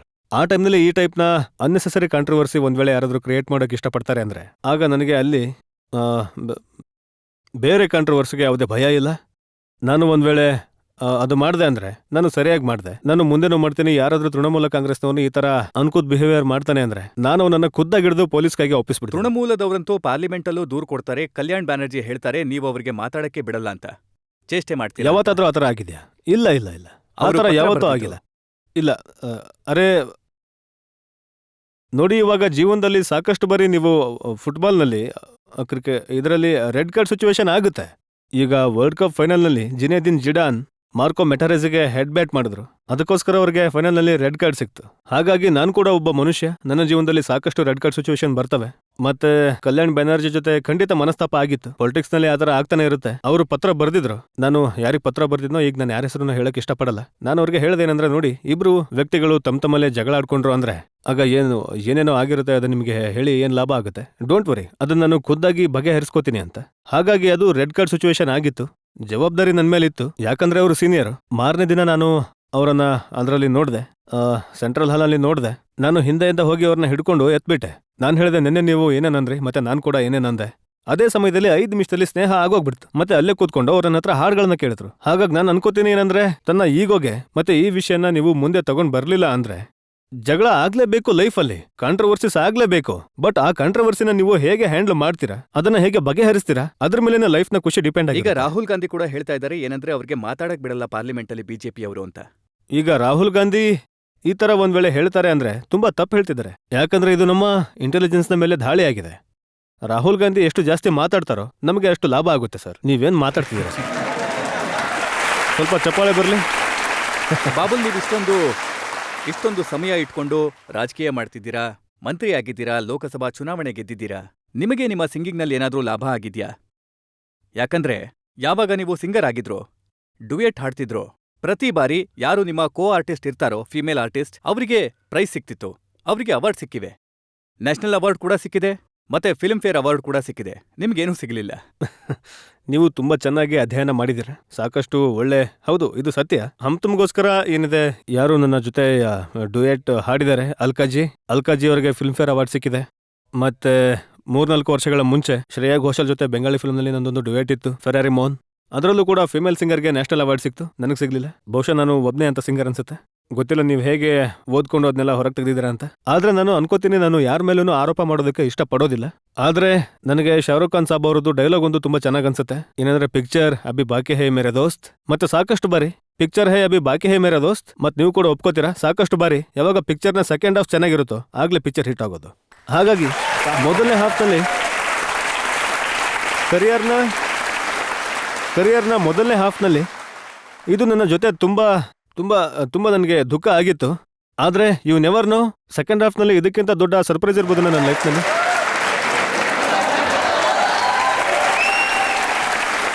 ಸರಿ, ನಿಮಗೋಸ್ಕರ ನಾನು ಇದು ಲಾಸ್ಟ್ ಇದು ಸ್ವಲ್ಪ ಇದನ್ನ ಮಾಡ್ಬಿಡ್ತೀನಿ. ಎಲ್ರಿಗೂ ಹೇಳಕ್ ಇಷ್ಟಪಡ್ತೀನಿ, in front of the camera, behind the camera.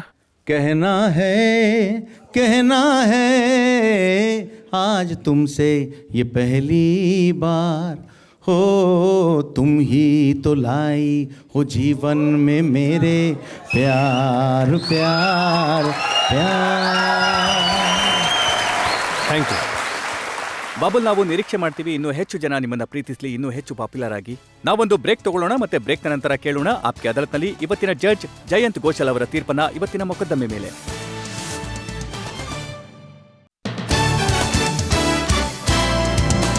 Welcome back. ಆಪ್ಕೆ ಅದಾಲತ್ನಲ್ಲಿ ಇವತ್ತು ಮೊಕದ್ದಮೆ ನಡೆಸಿದ್ವಿ, ಪ್ರಶ್ನೆ ಕೇಳಿದ್ವಿ, ಆರೋಪ ಮಾಡಿದ್ವಿ ಬಾಬುಲ್ ಸುಪ್ರಿಯೋ ಅವರ ಮೇಲೆ. ಜನಪ್ರಿಯ ಸಿಂಗರ್ ಆಗಿದ್ದಾರೆ, ನಾವು ಅವರ ಮ್ಯೂಸಿಕ್ನ ಬಗ್ಗೆ ಪ್ರಶ್ನೆ ಕೇಳಿದ್ವಿ, ಫಿಲ್ಮ್ ಇಂಡಸ್ಟ್ರಿ ಬಗ್ಗೆ ಕೇಳಿದ್ವಿ, ಮತ್ತೆ ಅವರ ರಾಜಕೀಯದ ಬಗ್ಗೆ ಕೇಳಿದ್ವಿ. ಅವರು ಹೇಗೆ ಪ್ಯಾರಾಶೂಟ್ನಿಂದ ರಾಜಕೀಯಕ್ಕೆ ಬಂದ್ರು, ಮತ್ತೆ ರಾಜಕೀಯಕ್ಕೆ ಬಂದ ನಂತರ ಅವರು ಯಾವ ತರದ ಕಾಂಟ್ರವರ್ಸಿಸ್ ಕ್ರಿಯೇಟ್ ಮಾಡಿದ್ರು, ಈ ಎಲ್ಲ ಪ್ರಶ್ನೆಗಳಿಗೆ ಬಾಬುಲ್ ಸುಪ್ರಿಯೋ ಅವರು ಉತ್ತರಗಳನ್ನು ಕೊಟ್ಟಿದ್ದಾರೆ. ಈಗ ಸಮಯ ಆಗಿದೆ ಆಪ್ಕೆ ಅದಾಲತ್ನಲ್ಲಿ ಇವತ್ತಿನ ಜಡ್ಜ್ ಜಯಂತ್ ಘೋಷಾಲ್ ಅವರ ತೀರ್ಪಿಗೆ. ಅದಾಲತ್ನ ಪೂರ್ತಿ ವಿಚಾರಣೆ ಕೇಳಿದ ನಂತರ ಅದಾಲತ್ ಈ ಒಂದು ನಿರ್ಧಾರಕ್ಕೆ ಬಂದಿದೆ. ಬಾಬುಲ್ ಸುಪ್ರಿಯೋ ಅವರು ತುಂಬಾ ಒಳ್ಳೆ ರೀತಿಯಲ್ಲಿ, ಒಳ್ಳೆ ವಿಧಾನದಲ್ಲಿ ಪ್ರತಿ ಆರೋಪವನ್ನ ಖಂಡಿಸಿದ್ದಾರೆ. ಮತ್ತೆ ಇದಕ್ಕೋಸ್ಕರನೇ ಅದಾಲತ್ ಬಾಬುಲ್ ಸುಪ್ರಿಯೋ ಅವರನ್ನ ಗೌರವದಿಂದ ಬಿಡುಗಡೆ ಮಾಡ್ತಾ ಇದೆ. ಆದರೆ ಇದರ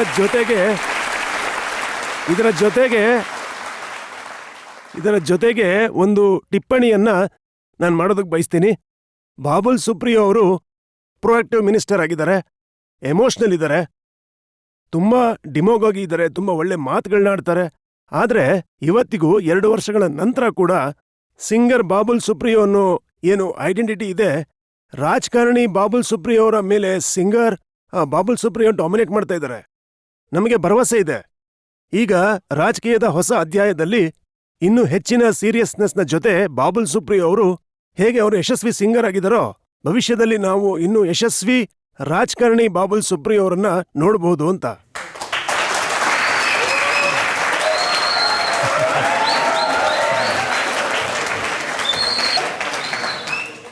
ದಾದಾ, ನೀವೇನ ಅಭಿಪ್ರಾಯ ಹೇಳಿದ್ದೀರಾ? ಹಾ, ಇಲ್ಲ ಪರವಾಗಿಲ್ಲ. ದಾದಾ ಅವರು ಯಾವ ಮಾತುಗಳನ್ನ ಹೇಳಿದ್ದಾರೆ, ಇನ್ನು ಜಡ್ಜ್ ಸಾಬ್ ಯಾವ ಮಾತುಗಳನ್ನ ಹೇಳಿದ್ದಾರೆ, ನಾನ್ ನಿಮಗೆ ಕೇವಲ ಇಷ್ಟ ಹೇಳಕ್ ಇಷ್ಟಪಡ್ತೀನಿ. ಬಹುಶಃ ನೀವು ನನ್ನ ಜೊತೆ ಅಗ್ರಿ ಆಗ್ತೀರಾ ಅಥವಾ ಆಗಲ್ವೋ. ನಾನು ಅನ್ಕೋತೀನಿ, ಅಂದ್ರೆ ಪಾಲಿಟಿಕ್ಸ್ ನಲ್ಲಿ ನಾಯ್ಸ್ ತುಂಬಾ ಇದೆ. ಒಂದ್ ವೇಳೆ ನಾನು ಅದಕ್ಕೆ ಮ್ಯೂಸಿಕ್ ತರಕಾಗುತ್ತೆ ಅಂದ್ರೆ ಆಗ probably it could be a music to the ears. ಹಾಗಾಗಿ ನಾನು ದಾದಾ ಅವರ ಮಾತುಗಳನ್ನ ಗೌರವದಿಂದ ಸ್ವೀಕರಿಸುತ್ತಾ ಇದನ್ನ ಹೇಳ್ತಾ ಇದ್ದೀನಿ. ನಾನ್ ಇಷ್ಟಪಡ್ತೀನಿ, ನನ್ನ ಮನ್ಸಲ್ಲಿ, ನನ್ನ ತಲೆಯಲ್ಲಿ, ನನ್ನ ಕೆಲಸದಲ್ಲಿ ಸಿಂಗರ್ ಬಾಬುಲ್ ಸುಪ್ರಿಯೋ ಒಂದ್ ವೇಳೆ ಡಾಮಿನೆಂಟ್ ಇರ್ತಾನೆ ಅಂದ್ರೆ ಆಗ ರಾಜಕೀಯದಲ್ಲೂ ಕೂಡ ನನ್ನ ಕೆಲಸದಲ್ಲಿ ನಿಮ್ಗೆ ಮ್ಯೂಸಿಕ್ನ ಧ್ವನಿ ಕೇಳಿಸುತ್ತೆ. ಇದನ್ನ ನಾನು ಹೇಳ್ತೀನಿ. ಆದ್ರೆ ನೋಡಿ ಬಾಬುಲ್, ಜಡ್ ಸಾಬ್ ಅವರು ಒಂದು ತಪ್ಪು ಮಾಡ್ಬಿಟ್ರು. ಅವರು ಯಾವಾಗ ಬೆಂಗಾಲಿ ಹಿಂದಿ ಮಾತಾಡ್ತಿದ್ರು, ಗೌರವಯುತವಾಗಿ ಬಿಡುಗಡೆ ಬದಲು ಅವರಿಗೆ ಅಪಮಾನ ಮಾಡಿ ಬಿಡುಗಡೆ ಮಾಡಿಬಿಟ್ರು.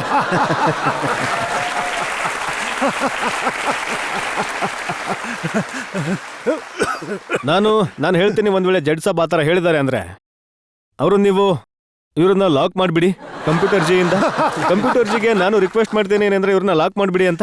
ಆಮೇಲೆ ಅವ್ರಿಗೆ 4 ಆಪ್ಷನ್ ಕೊಟ್ಬಿಡಿ. ಆ ಆಪ್ಷನ್ ಏನು ಅಂತ ನಾನು ನಿಮಗೆ ಆಮೇಲೆ ಹೇಳ್ತೀನಿ. ಇದೇ ಭರವಸೆಯೊಂದಿಗೆ ಬಾಬುಲ್ ಸುಪ್ರಿಯೋ ಇದೇ ರೀತಿ ಜನಪ್ರಿಯತೆಯಿಂದ ಹಾಡ್ತಾ ಇರ್ಲಿ, ಸಂಗೀತದಲ್ಲಿ ತಮ್ಮ ಯಶಸ್ಸನ್ನ ಗಳಿಸ್ತಾ ಇರ್ಲಿ, ಮತ್ತೆ ಅವರ ಚತುರತೆ ಮತ್ತೆ ಅವರ ಏನು ತಮಾಷೆ ಮಾಡೋ ಅಭ್ಯಾಸ ಇದೆಯೋ ಇದೇ ರೀತಿ ಮುಂದುವರಿಲಿ. ಪಬ್ಲಿಕ್ ಲೈಫಲ್ಲಿ ಅವರು ದೊಡ್ಡ ಹೆಸರು ಮಾಡ್ಲಿ. ನಾವು ಇವತ್ತಿನ ಮೊಕದ್ದಮೆನ ಇಲ್ಲಿಗೆ ಮುಗಿಸ್ತಾ ಇದ್ದೀವಿ. ಮುಂದಿನ ವಾರ ಮತ್ತೆ ನಿಮ್ಮನ್ನ ಭೇಟಿಯಾಗ್ತೀವಿ ಒಂದು ಹೊಸ ಮೊಕದ್ದಮೆ ಜೊತೆಗೆ. ಅಲ್ಲಿಯವರೆಗೆ ನಮಸ್ಕಾರ.